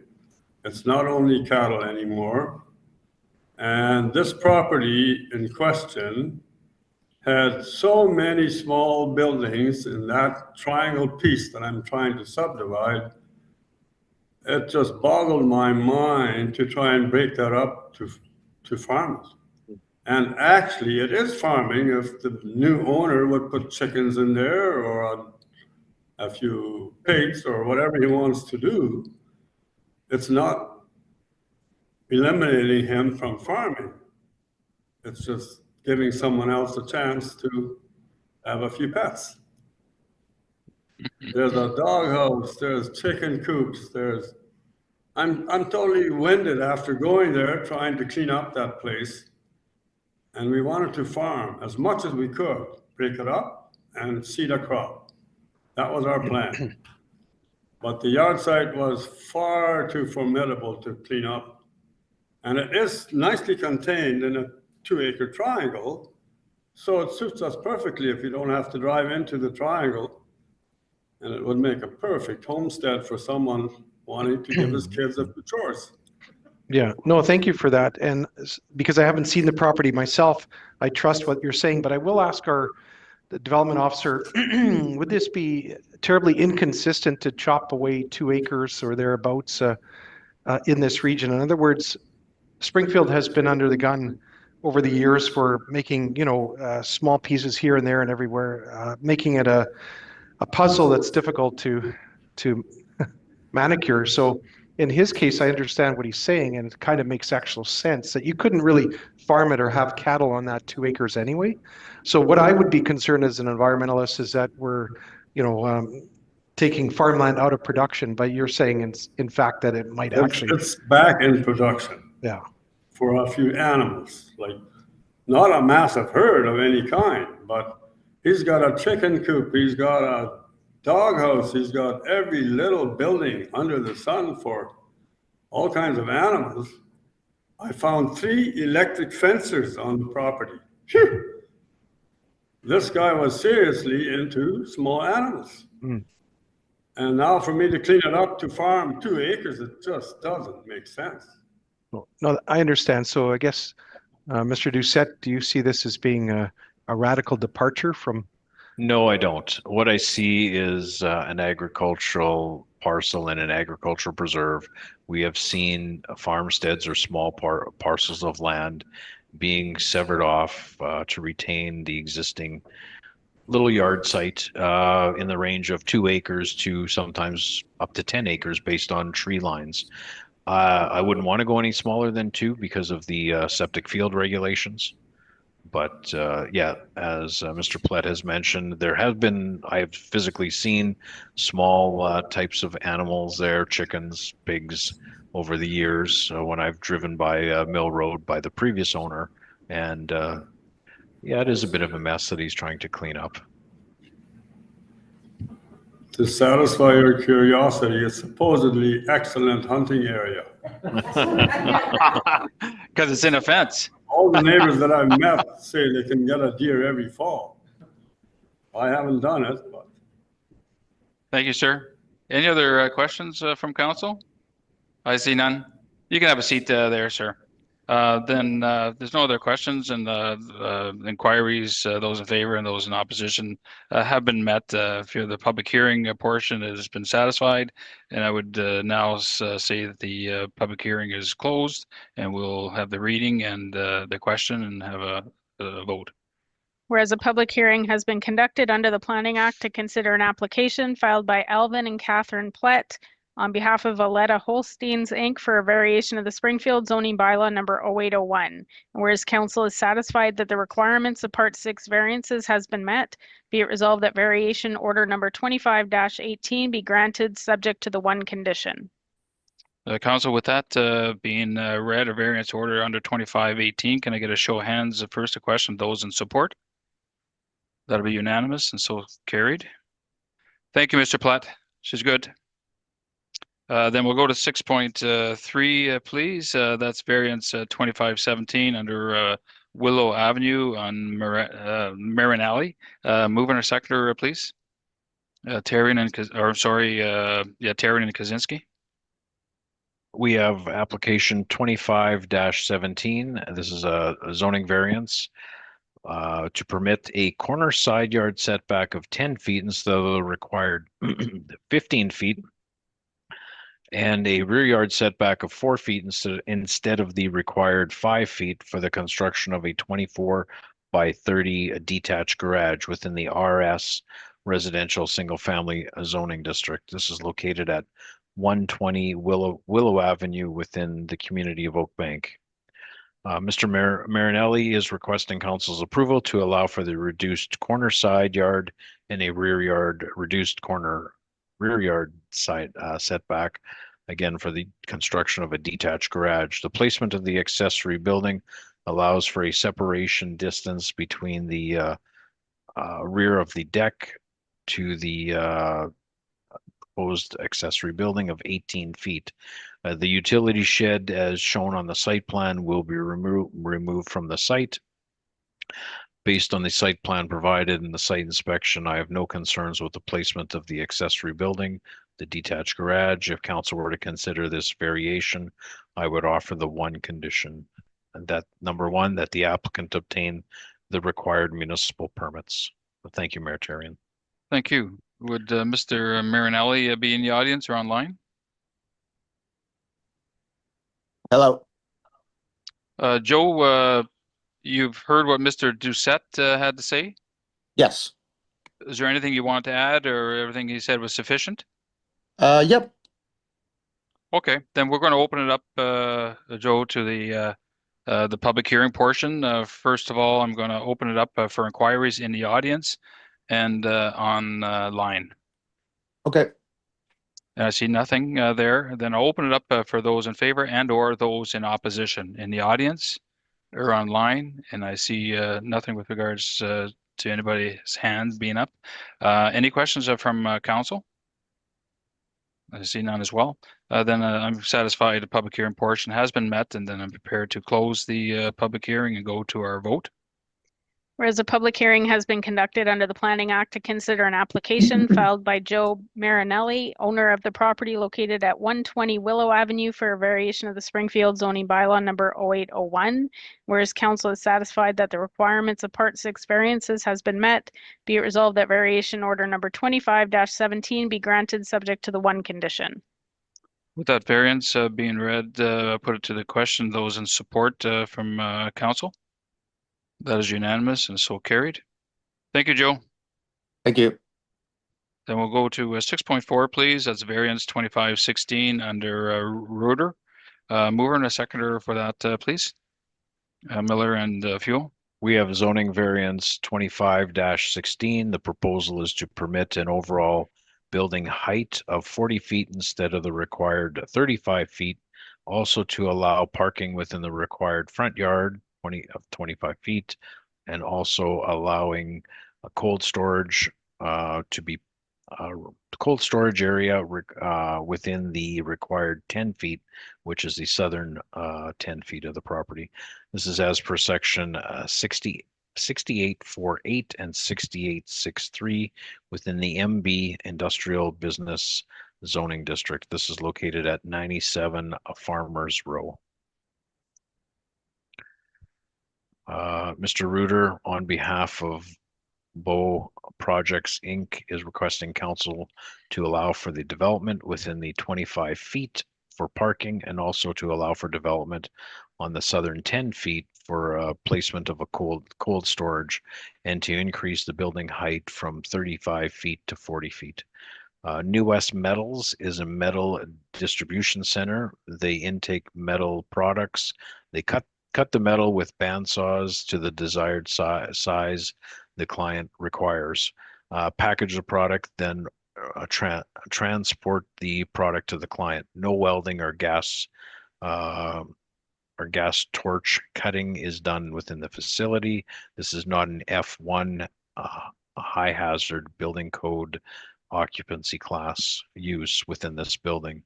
The building is designed as a non-combustible construction under the building code, which means it's a metal building, metal frame, with the increased height of the building as required for the interior clearances for their racking system for the metal, and the interior bridge crane will be integral to their operations.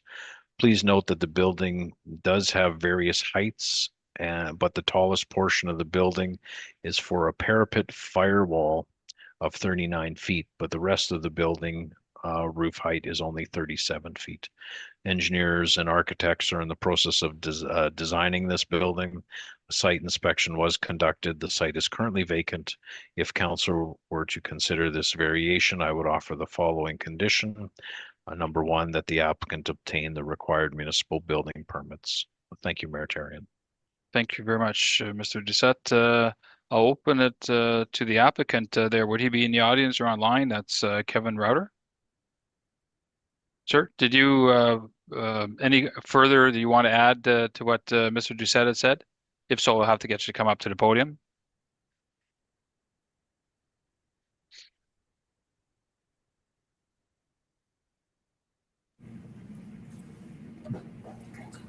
Thank you.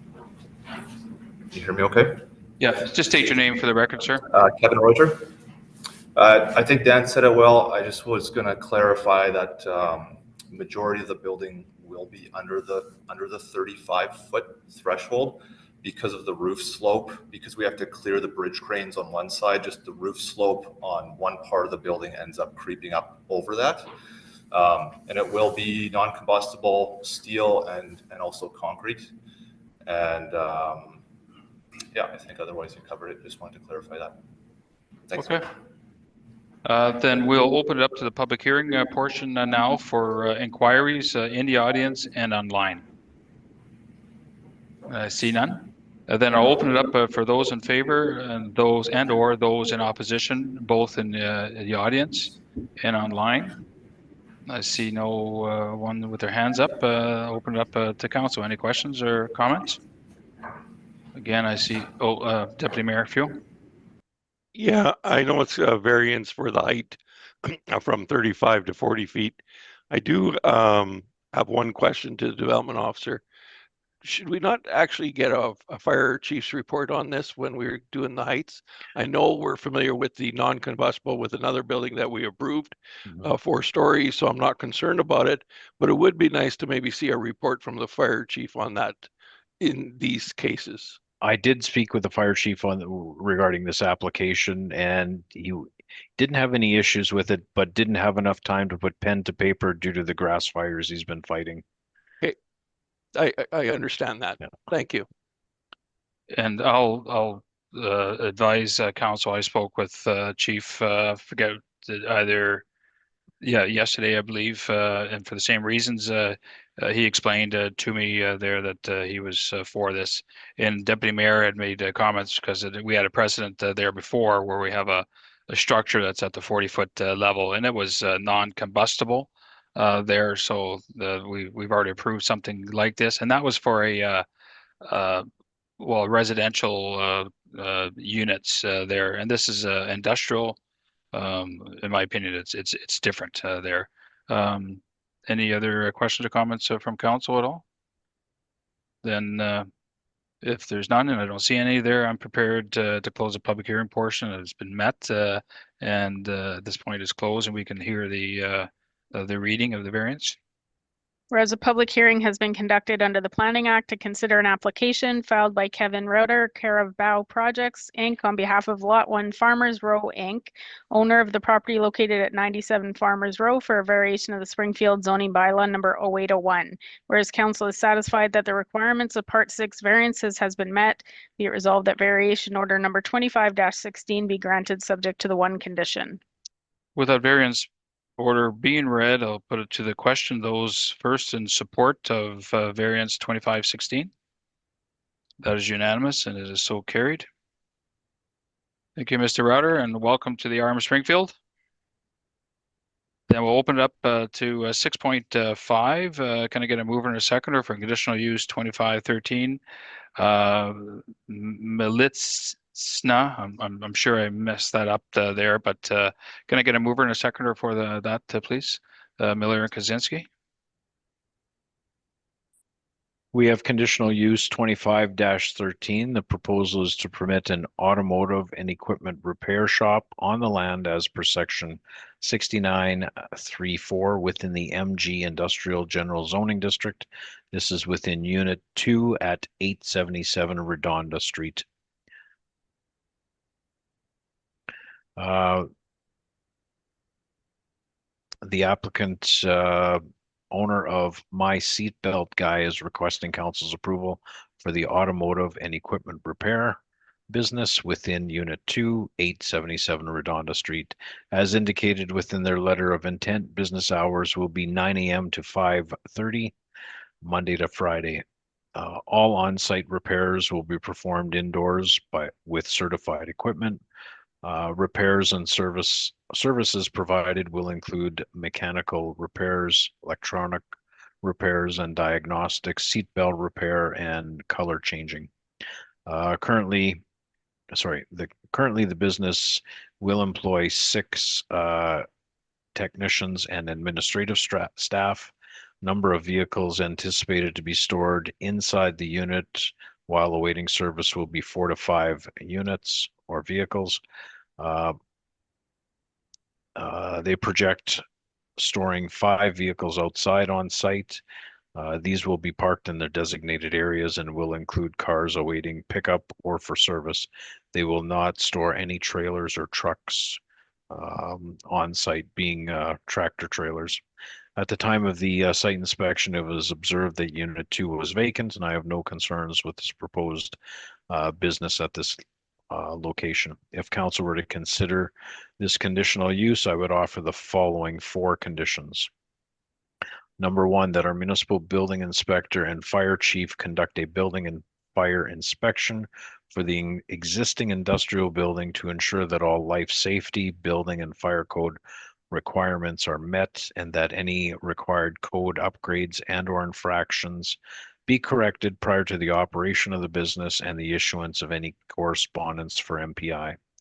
Number 2, that a development permit be obtained relating to any signage for the business. Number 3, this order shall expire and become null and void on the date the business ceases to be in operation. And number 4, this order shall not be transferable to any other owner or lessee. Thank you, Mayor Tarian. Thank you, Mr. Doucette there. Would the applicant Daria Militsyna be online or in the audience? I probably messed up that last name there. Is it close? You know who you are. So, okay, is anything else you want to add to that? Then if you want to come up to the microphone there and just state your name, sir.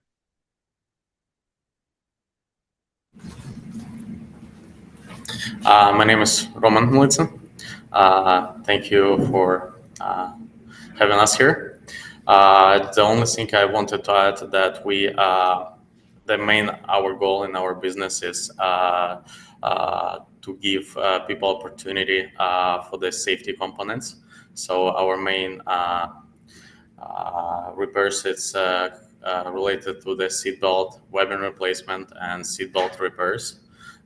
Where the seatbelt gets locked, or for the classic cars when the seatbelt is not retracting anymore, and you cannot get any other options instead of try to find a place like us. There is lots of places like us in States, but not many here in Canada, especially like in Winnipeg. So we're providing people opportunities to save some money and give the safety another chance, another life. All our repairs is conducted with all the government standards. All our weapons that we installing are Canadian made and complies with the government standard VMSS 209. Wow, very thorough, and it's Canadian made, so I like that. Gentleman behind you, did he want to add anything to that? Yes, my coworker here.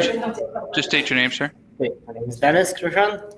My coworker here, he mentioned that about classic cars, it's oftentimes impossible to find a replacement due to age, due to dealership discontinuing the part, which leaves the only option is to find somebody who does it as a service. We can replace webbing, we can repair it if it stopped working, and people can still drive their car that they bought like 50 years ago. That's good. Thank you very much. You just want to have a seat in the front there, gentlemen, just in case there's any questions. Well, I'll throw it out to council. Is there any questions there? Then I'll open it up to the public hearing portions there for inquiries in the audience and online. I see none. Then I'll open it up for those in favor and those in opposition. Audience or online. And I see none. I already asked council, but I'll ask it again there. Any questions at all, council? And I see none. Then we'll open it up or have the question being read. But at this point here, I'm satisfied the public hearing portion has been met, and the hearing is hereby closed. And then we'll do the reading. Whereas a public hearing has been conducted under the Planning Act to consider an application filed by My Seatbelt Guy on behalf of Rockport Investment Group, owner of the property located at Unit 2, 877 Redonda Street, for a conditional use under the Springfield zoning bylaw number 0801. And whereas council is satisfied that requirements of Part 7 conditional uses has been met, be it resolved that conditional use order number 25-13 be granted subject to the 4 conditions. Thank you. With that being read, can I get a first of all the question to those in support? That is unanimous and so carried. And that's it. So your husband said he's going to take you out for dinner. Okay, then we will go to 6.6, please. That's conditional use 2514 under GPD flat roofing. Mover and a seconder, please. Patrick and Andy. We have conditional use 25-14. The proposal is to permit a general contractor service, being the installation of new roofing systems on the land as per section 68-311 within the MB Industrial Business Zoning District. This is located at 8 Sunflower Close in the northwest quarter of 29-10-4. Mr. Greener, president of GPD Flat Roofing Limited, on behalf of Pat Holdings Limited, is requesting council's approval to allow for the general contractor service business on the 2-acre property. GPD Flat Roofing is a Manitoba-based company that specializes in residential and commercial roofing solutions. Their service include the installation of new roofing systems as well as roof upgrades and routine maintenance work. This property will be their main location for their business operations, which will include office space, storage, and warehouse space for the roofing materials and equipments and tools. Their proposed hours of operation will be Monday to Friday, 7 a.m. to 5 p.m. They plan to employ 5 office staff and 40 field employees. At the time of the inspection, the lot is currently vacant.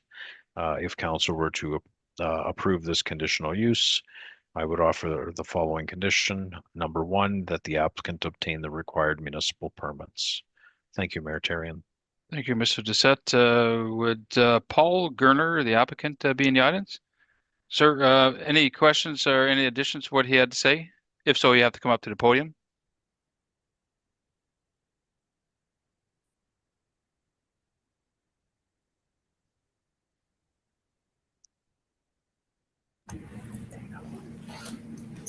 Hi, I'm Paul Gerner with the owner of GPT Flatroofing. So we're planning to build a shop at 8 Sunflower, and it's more like office space for our employees and some storage. So it's, yeah, so basically that's what we're planning to do together with Eco Exterior, which is my other company that we're here with Thomas. So we're trying to build a nice shop in that location and service the area. Okay, Paul, I'll open it up to council. Any questions of Mr. Gerner at this time? Okay, sir. I'll open it up to the public hearing portion. First of all, for inquiries, those online and in the audience.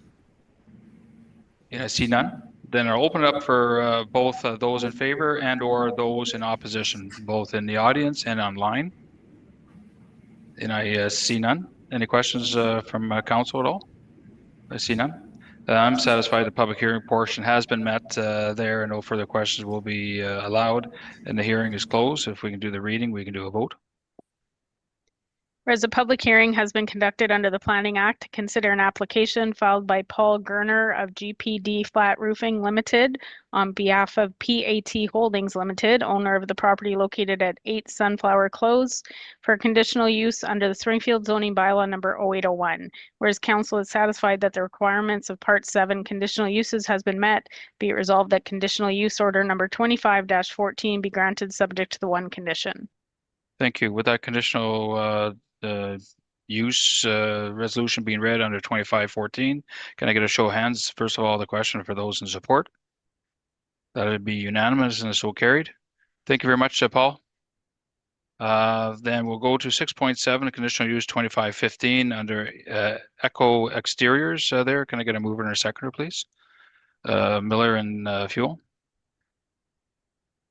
We have conditional use 25-15. Proposal is to permit a general contract service, being the exterior cladding solutions, including a professional office on the land as per section 68.311 within the MB Industrial Business Zoning District. This is located at 8 Sunflower Close within the northwest quarter of 29-10-4.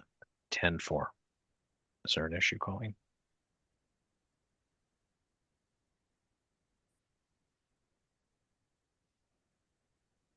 Mr. Gerner and Mr. Lowe of Eco Exteriors Stucco and Acrylics, on behalf of Pat Holdings, are requesting council's approval to allow for the general contracting service on the 2-acre property. Eco's Exterior Stucco and Acrylic is a Manitoba-based company that specializes in residential and commercial exterior cladding solutions.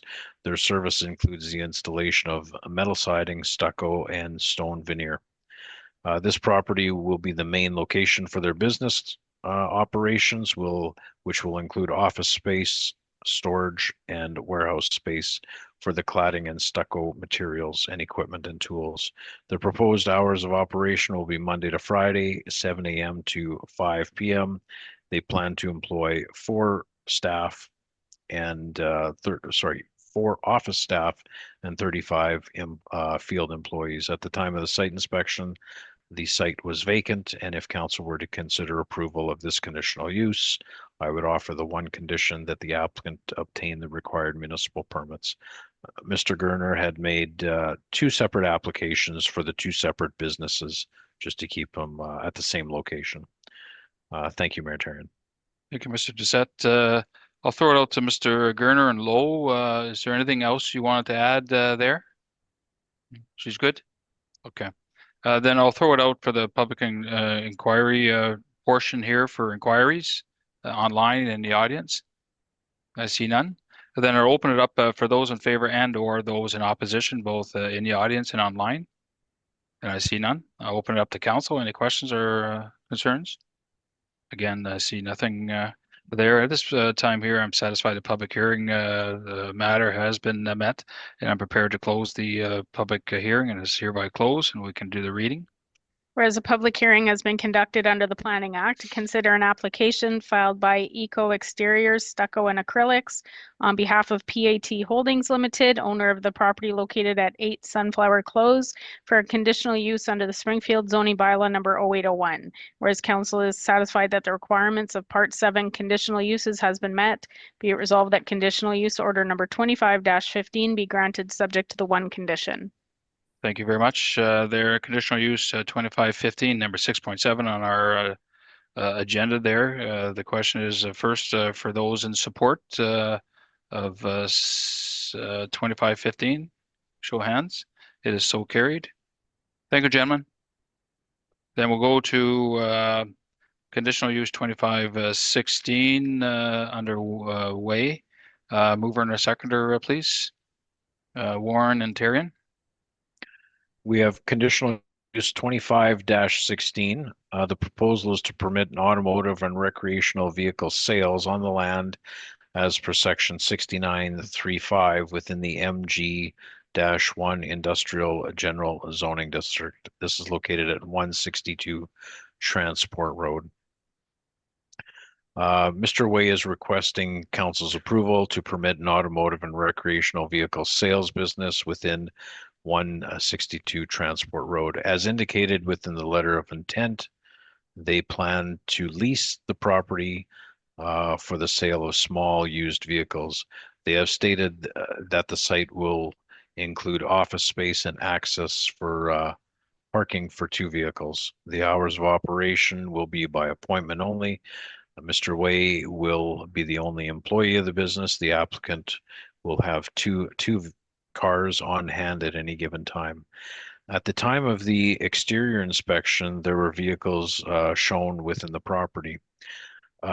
This one's a bit of a unique one, as approximately 2 days after Mr. Weah had filed the application for the conditional use for the automotive vehicle sales at 162, we had another gentleman approach our office for the identical conditional use application for vehicle sales, also at 162.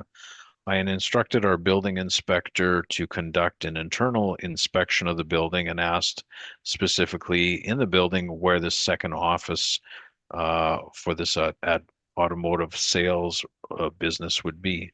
There is no second office. The second office is their lunchroom. Under section 3117 of the building code, office spaces must be a minimum of 9.3 meters squared, which is 100 square feet. The lunchroom is only 80 square feet. Therefore, we would not even be in a position to issue an occupancy permit for that business unless it was a suitable space to be found within the building. I do have concerns with this proposed conditional use at this location and recommend that council reject the application due to this office being placed in a lunchroom. We are going to be more diligent on any of these future applications coming in for vehicle sales and doing interior inspections as well going forward. But if council were to consider this conditional use and approve it, I would offer the following 4 conditions. Number 1, that our municipal building inspector and fire chief conduct a building and fire inspection for the existing structure to ensure that all life safety, building and fire code requirements are met and any other code upgrades or infractions be corrected prior to the business operation. Number 2, that the development permit be obtained for any signage for this business. Number 3, that this order shall expire and become null and void on the date the business ceases to be in operation. And number 4, this order shall not be transferable to any other owner or lessee. Thank you, Mayor Terrian. Thank you. Would the applicant, Martin Weah, be in the audience? That's you, sir. Is there anything else you want to add to what he had to say? If so, you have to come to the podium. Okay. I might have a couple questions for you, maybe council. Maybe if you want to go to the podium, sir.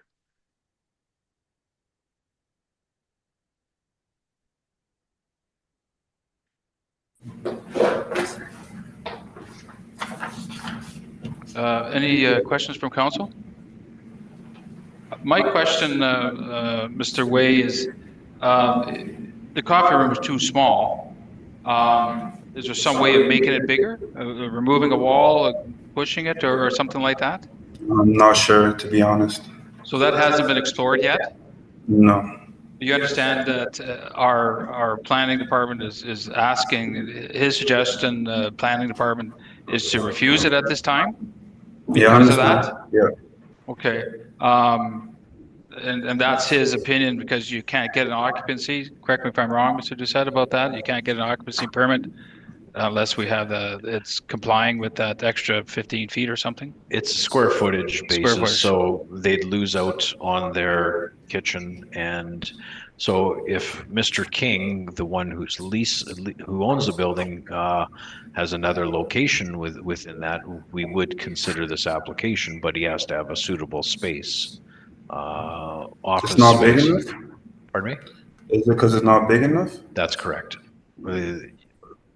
Mr. King had said that the lunchroom will be the second office. There was no dedicated space for you in that building, apart from him pointing to us that it was the lunchroom, and it doesn't meet building code with the size of that. So unless Mr. King wants to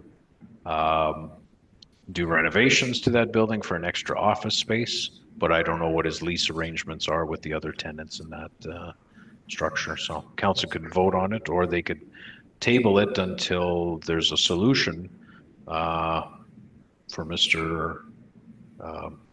Weah to come back to council. Those are a couple options. Has Mr. Weah, how much has Mr. Weah paid so far with regards to this? The conditional use was a $500 application to us. I don't know if he's locked in to a lease or has any financial arrangements with Mr. King, the owner of the property. Can you answer that, Mr. Weah? Yeah, I leased it for a month, and yeah, that's pretty much it. Okay, what I understand, correct me if I'm wrong, Mr. Doucette, that if we reject it here, then you would lose your $500, correct? Correct. I don't want you to lose that $500. So our option is that we could defer this and see if Mr. King. Council could defer it. Council can reject it, and if council wants to provide a portion of a refund or a full refund, it's totally up to council.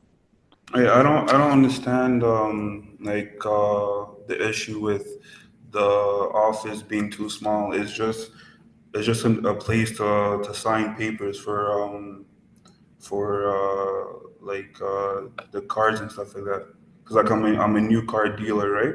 Right. So as long as I have a space to sell the cards outside and in a place to sign, I don't understand how it's too small. So what's going on with MPI is that has to be your primary business. What we've discovered is Mr. King and a few other businesses in our industrial park are just leasing air space. It's not their primary. They're just using the address to get MPI letters. And so usually you have a home base, and the home base or the office space is a room within that building. Right. All they're doing is just signing the bill of sale. Like, I don't understand.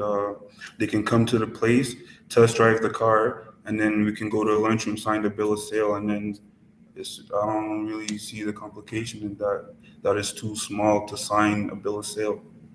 I guess what Mr. Doucette was saying is that it has to meet a certain height or a certain square footage, and it doesn't meet that. Will it be just pushing out a wall as simple as that? I think you can do that in an afternoon. But at this point here, if I don't, should we approve it, then we could be held liable for approving something that doesn't meet the code.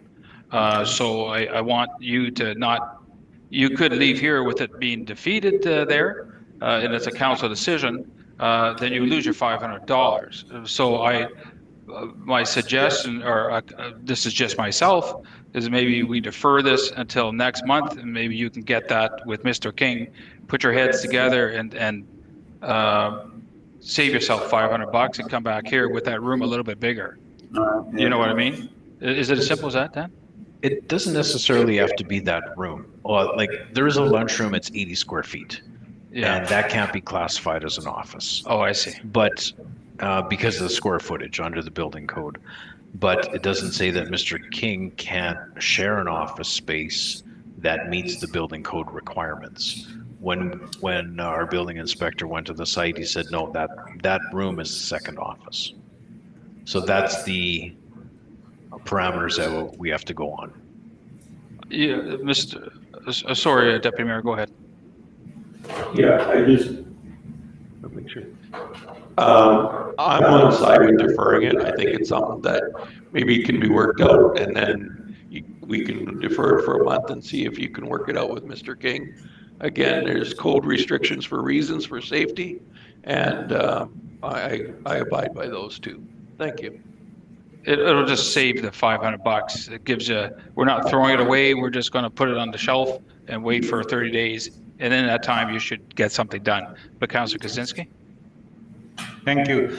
So what's going to happen to that lunchroom? So where people going to eat the lunch if you're going to use this lunchroom as an office? It'll be by appointment only, so I'd have to arrange that with them. Because yeah, we don't want the people just eat the lunch, in the workplace, and when you're going to take the lunchroom away from the employees, so doesn't look good. Yeah, they're going to eat lunch where in the cars, whatever they're fixing, and because they're going to convert the lunchroom to. And even yeah, if you're going to share it, then how the customer going to feel that they're going to come to the lunchroom and signing the documents there. Okay. That's my concern.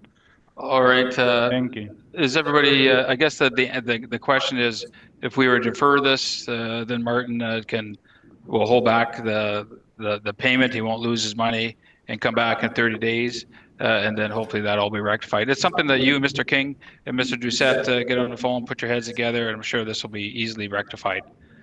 Is everybody good with deferring it for 30 days? So you understand that, Martin, there?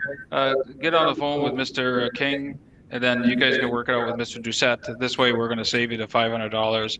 You could easily do that for fixing a wall. So it's a good deal. But you have to agree to it. You have to agree to it. I'm not telling you what to do. Are you okay with that? Yeah, I understand, yeah. Okay, sir. I appreciate you, and Mr. Doucette. I just want to say we'll defer it. Yeah. I can't guarantee 30 days. We'll defer till there's a solution. And then come back, because I don't want to say it's coming to the next council meeting. I'd rather re-advertise with a solution than coming back to the same scenario. Okay, so try to get it done within 30 days, and we can add it to the next one there. Ultimately, that would be your goal. All right, okay, sir. Thank you very much. Then we'll go. This has been deferred. We haven't got a date yet, but we'll go to 6.9, conditional use 2517, temporary additional dwelling under Turyk. There, can I get a mover and a seconder, please? Fuel and Kaczynski. We have conditional use 25-17. The proposal is to permit a temporary additional dwelling to be placed on the property in accordance with section 83.322 within the AR Agricultural Restricted Zoning District. This is located at 22-126 Hillside Road in the northeast quarter of 212-4. Mr. and Mrs. Turyk are requesting council's approval to allow for the temporary additional dwelling on the land due to Mr. and Mrs. Turyk, mother and father, who have current health concerns, having the ability to live on the same property as their daughter, Miss Andrea Turyk, who will assist in providing care and assistance that they will need. It is my understanding that Mr. Russell and Selena Turyk will reside in the temporary additional dwelling while their daughter will move into the primary dwelling. As shown on the site plan provided, the temporary additional dwelling will be approximately 1,500 square feet and located on the west side of the property. The owners want to utilize the existing second driveway access located on the west side of the property. The driveway access is currently grassed and will need to be modified. This is there is very little material cover over the existing culvert, and we had talked to Public Works about that, and they are concerned with very little cover. It may crush the culvert if a vehicle were to go over it based on its current condition. So that's why a modification or for the driveway would be required. Based on the site inspection provided, the temporary additional dwelling would be located approximately 275 feet from the front property limits of Hillside Road and 100 feet from the west property limits. If council were to consider this conditional use, I would offer the following 4 conditions. Number 1, that the owner shall obtain the required municipal building and driveway access permit. Number 2, that Mr. Russell and Selena Turyk shall only occupy the temporary additional dwelling. Number 3, that the temporary additional dwelling shall be removed when no longer occupied by Mr. Russell and or Mrs. Selena Turyk. Number 4, that this order shall expire and become null and void on December 31st, 2030. Thank you, Mayor Mr. Tarian. Doucette. Would Russell or Cecilia Turyk be in the audience? That's yourselves.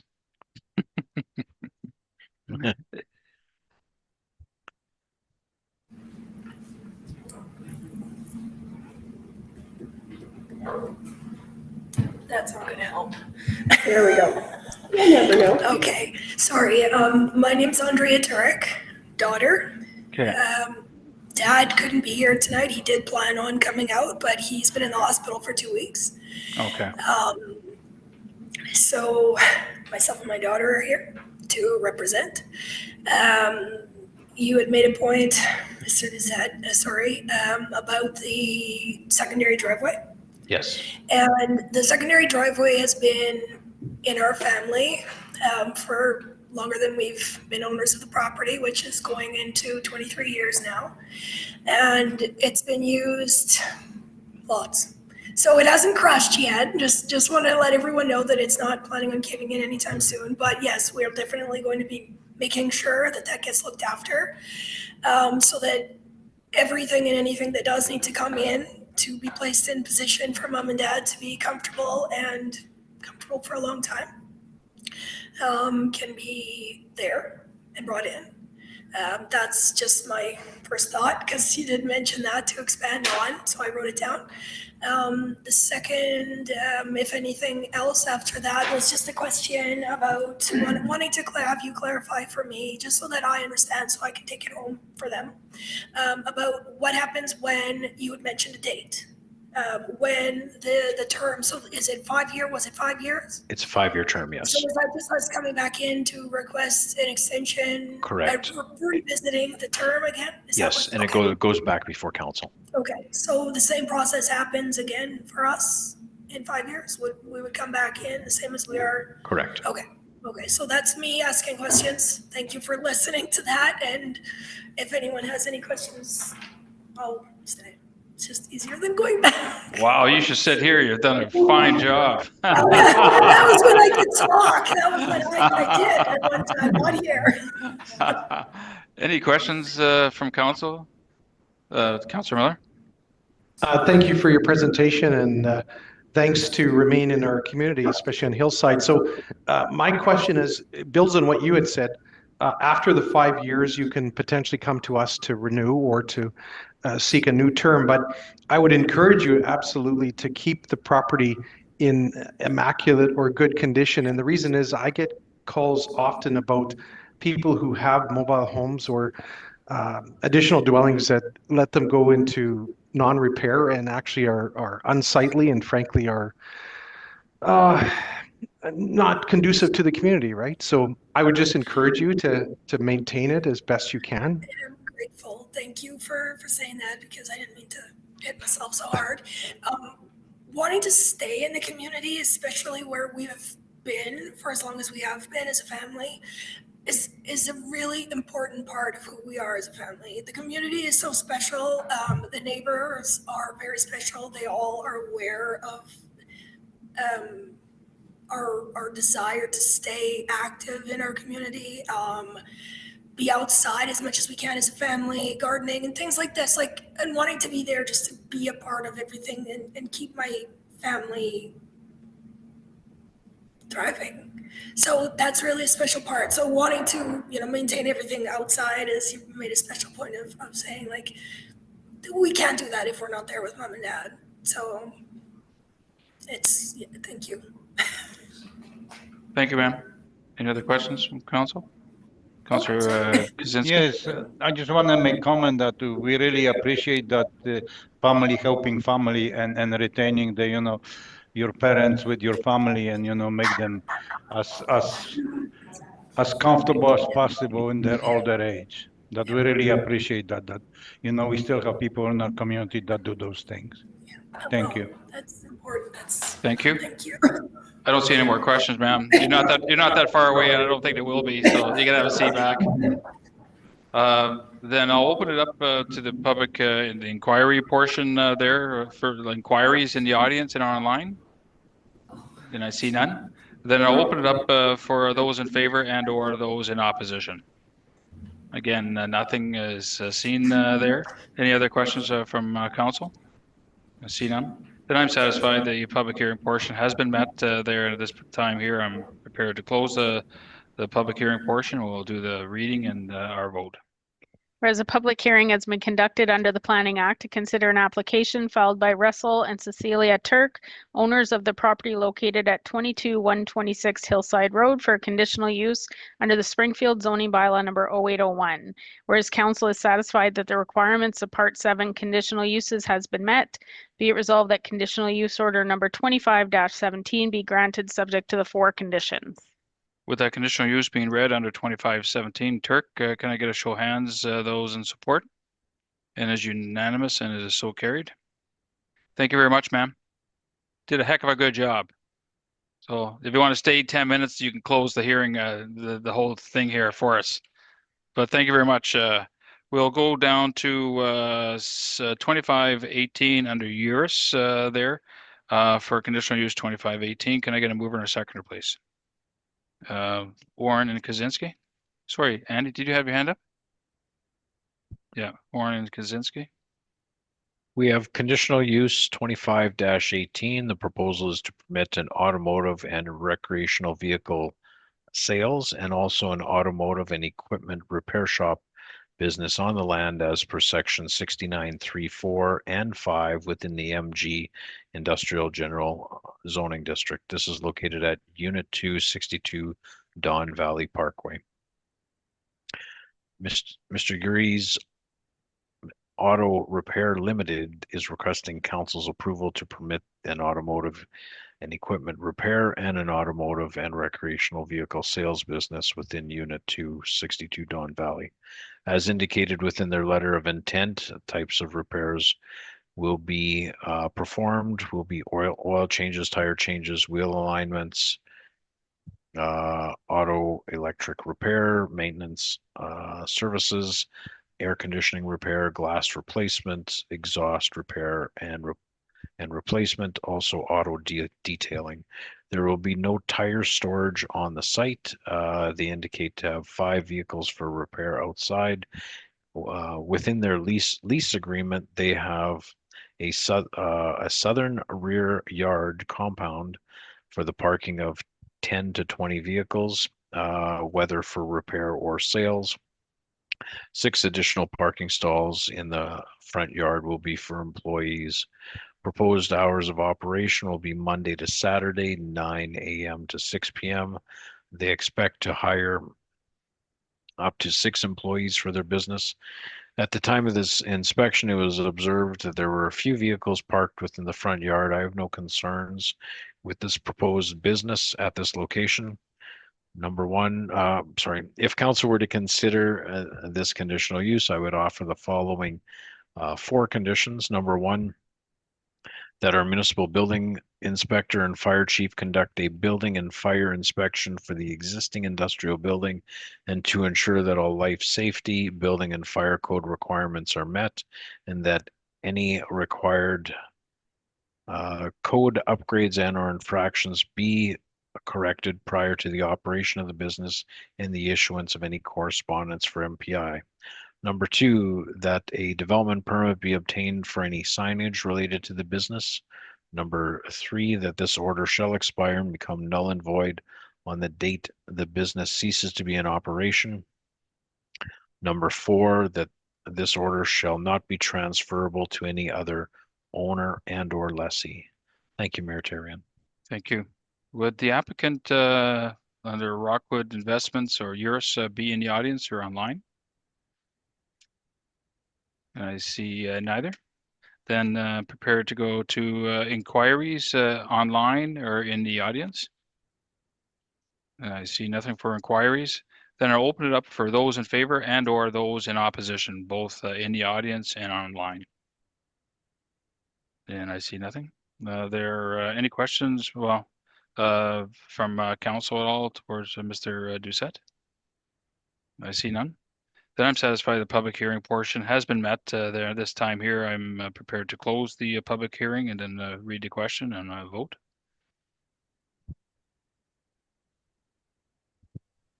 Whereas a public hearing has been conducted under the Planning Act to consider an application filed by Yuriys Auto Repairs Limited on behalf of Rockport Investment Group, Inc., owner of the property located at Unit 262 Don Valley Parkway for a conditional use under the Springfield zoning bylaw number 0801. Whereas council is satisfied that the requirements of Part 7 conditional uses has been met, be it resolved that conditional use order number 25-18 be granted subject to the 4 conditions. With the conditional use resolution being read, could I, under 6.10, can I get a show of hands, those in support? As unanimous and it is carried. Then we'll get to the last on the calendar here, 6.11, under Medea Abbas and Abbas Ali. It's yourselves. Okay. Got ahead of myself here because my screen isn't updated here. Mr. Doucette. We have conditional use 25-19. The proposal is a home industry being an events, decor, and rental business on the land as per section 84.314 within the AG-1 Agricultural General Zoning District. This is located at 59033 Pleasant Road in the southwest quarter of 33-10-7. The applicants are requesting council's approval for the home industry to operate an events, decor, and rental business on the land. A portion of the dwelling will be used for their office space, and the 23-by-15 accessory building will be used for the storage of their event decor, which consists of backdrops, stages, chandeliers, flower garlands, a variety of chairs and tables with covers, dishes, glassware, cutlery. No food items of any kind will be kept on the site. The family business, Idea Bar Events and Rentals, will run by both property owners, being the applicants. As indicated in their letter of intent, they are the only employees. They advertise their business on social media, being Facebook and Instagram. Their company also has a website. The decor will be stored on site and delivered to the events locations for setup. There will be no customer picking up any of the decorations from the subject site. They might have the odd client visit their business or their residence to have a look at the decorations prior to the rental. At the time of the inspection, access to the site was not available. The yard site cannot be seen from Pleasant Road due to the site being heavily treed. If council were to consider the approval of this conditional use, I offer the following 5 conditions. Number 1, that the accessory building for the related home industry shall be limited to a maximum floor area of 2,500 square feet. Number 2, the storage of goods and materials for the related business shall be stored inside the accessory building.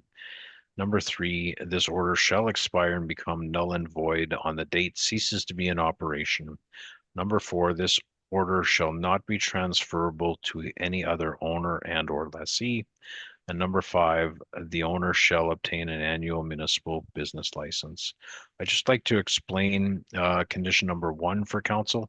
I know that the original accessory building is fairly small.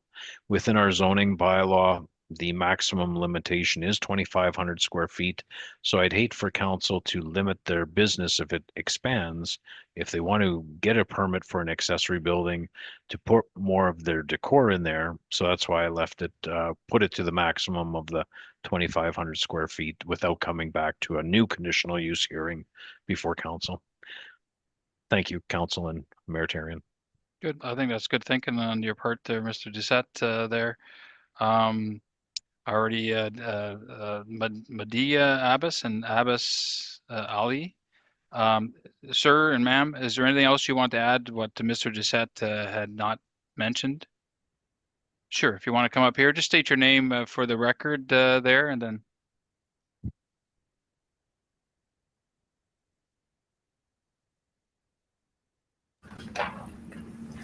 Hi. So I just want to update that the premises what we are using, it was built before we took this property. So we don't have to spend money in taking storage outside because we cannot afford that, to be very honest. It's a small business taking help from social media. We are advertising and we are getting good client because our prices are very reasonable. The odd number of the clients, what sometime they came to us is to make sure they are legit or no, because this is an event of someone's daughter, someone's wife. So everyone want to know that the person who is going to decor our place, who is bringing this stuff, they do have it or they sublet from someone else, and at the end of the time they say, oh sorry, we don't have, and ruin the. So that's the reason of we are giving the option to the clients that if you guys want to see, we can show you online, and if you want to visit, you are free to visit, and it is only appointment based. So everything will be kept inside, nothing will be outside, because garlands, we cannot put outside, and the decor is very need care. So that's all, and if she has something to say. Sorry. Yeah. Okay, so he already described everything, but I want to just, it's a story of my life. So Mr. Miller and Mr. Andy, this is not just a business, it's a journey. I'm a mother of 4 daughters. They all are interested in medical field. But at the same time, from the high rise to the Springfield in the country, I just figured out when I took them to the malls, they are not happy. Then they don't like so much in materialistic life. Then last year, we bought the RV. And we been through the country places, and I figured out they are more into these places. So I just thought we sold our house in city and bought this property, and to bring my daughters to the nature. And this is our family business, all girls working. We are busy all the weekend. So that is very important for us to just like combined are my family. Yeah, so I'm very family oriented, nature oriented. So yeah, and in future definitely my daughter will be a dentist, so she have a future here too. So thank you so much. Yeah. I thank you, sir. 4 daughters. Holy smokes. We should be paying you. I want to add something. Basically, I drive truck, semi-tractor. So, when I'm outside the house, I'm out for 4 to 5 or sometimes 7 days. So this is the plan to keep me at home. That's the truth. I like it. Any questions from council at all? Council Yes, I Kuczynski? want to ask you, first of all, we wish you all the best in your business, starting business. And I don't want you to reveal trade secrets, but if somebody use those dishes, so you go on a site and you pick them up, and where you clean them? The dishes, like mostly on the venue. We are 4.9 star business. We are already doing, but like I'm keeping my stuff in my basement before. So, but now the things are more chairs. So like the dishes, like we wash on the venue. So they always provide the gates and everywhere they have the kitchen. So we do yeah. And if the clients are just renting from us and we are not decorating, so they has to clean and yeah. Okay, thank you. Oh, sorry. Do you do like weddings and stuff like that? Yes, I like or I do. Yeah, we do. Yeah, we do like decor for like 300 people. We can not accommodate. Like we can set up for them. Yes. Okay. Yeah. You guys, I love the pictures here. It's very good. Yes. And I got a daughter getting married, so maybe we'll have to talk after this there. But, Definitely. And yeah, definitely. okay. Any other questions at all? I thought you giving us hint that you're gonna get married. Yeah. Our decor is like that. Inquiring about it, like how it's gonna happen. Yeah. Okay, I think we can finish this off here. So I think have we done the inquiries? And okay, that's good. Then we'll open it up for inquiries in the audience and online. I see none. Then we'll open it up for those in favor and/or those in opposition. And I see none again. Any other questions from council? Again, I don't see any. Then I'm fully satisfied. The public hearing portion has been met, and at this point here, I am prepared to close the public hearing, and we'll read the question.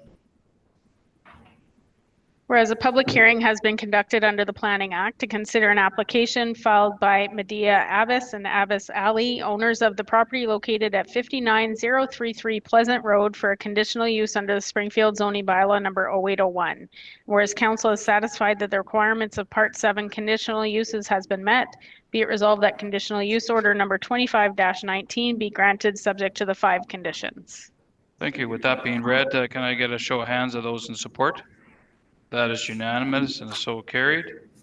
Then there's nothing on 7 or 8. Then if get a mover and a seconder to adjourn, please. Warren Terrian. Then show of hands those in support. Unanimous and so carried. Can I get a show of hands, everybody that wants to close the meeting? Then it's closed. All right. Thank you very much, ladies and gentlemen.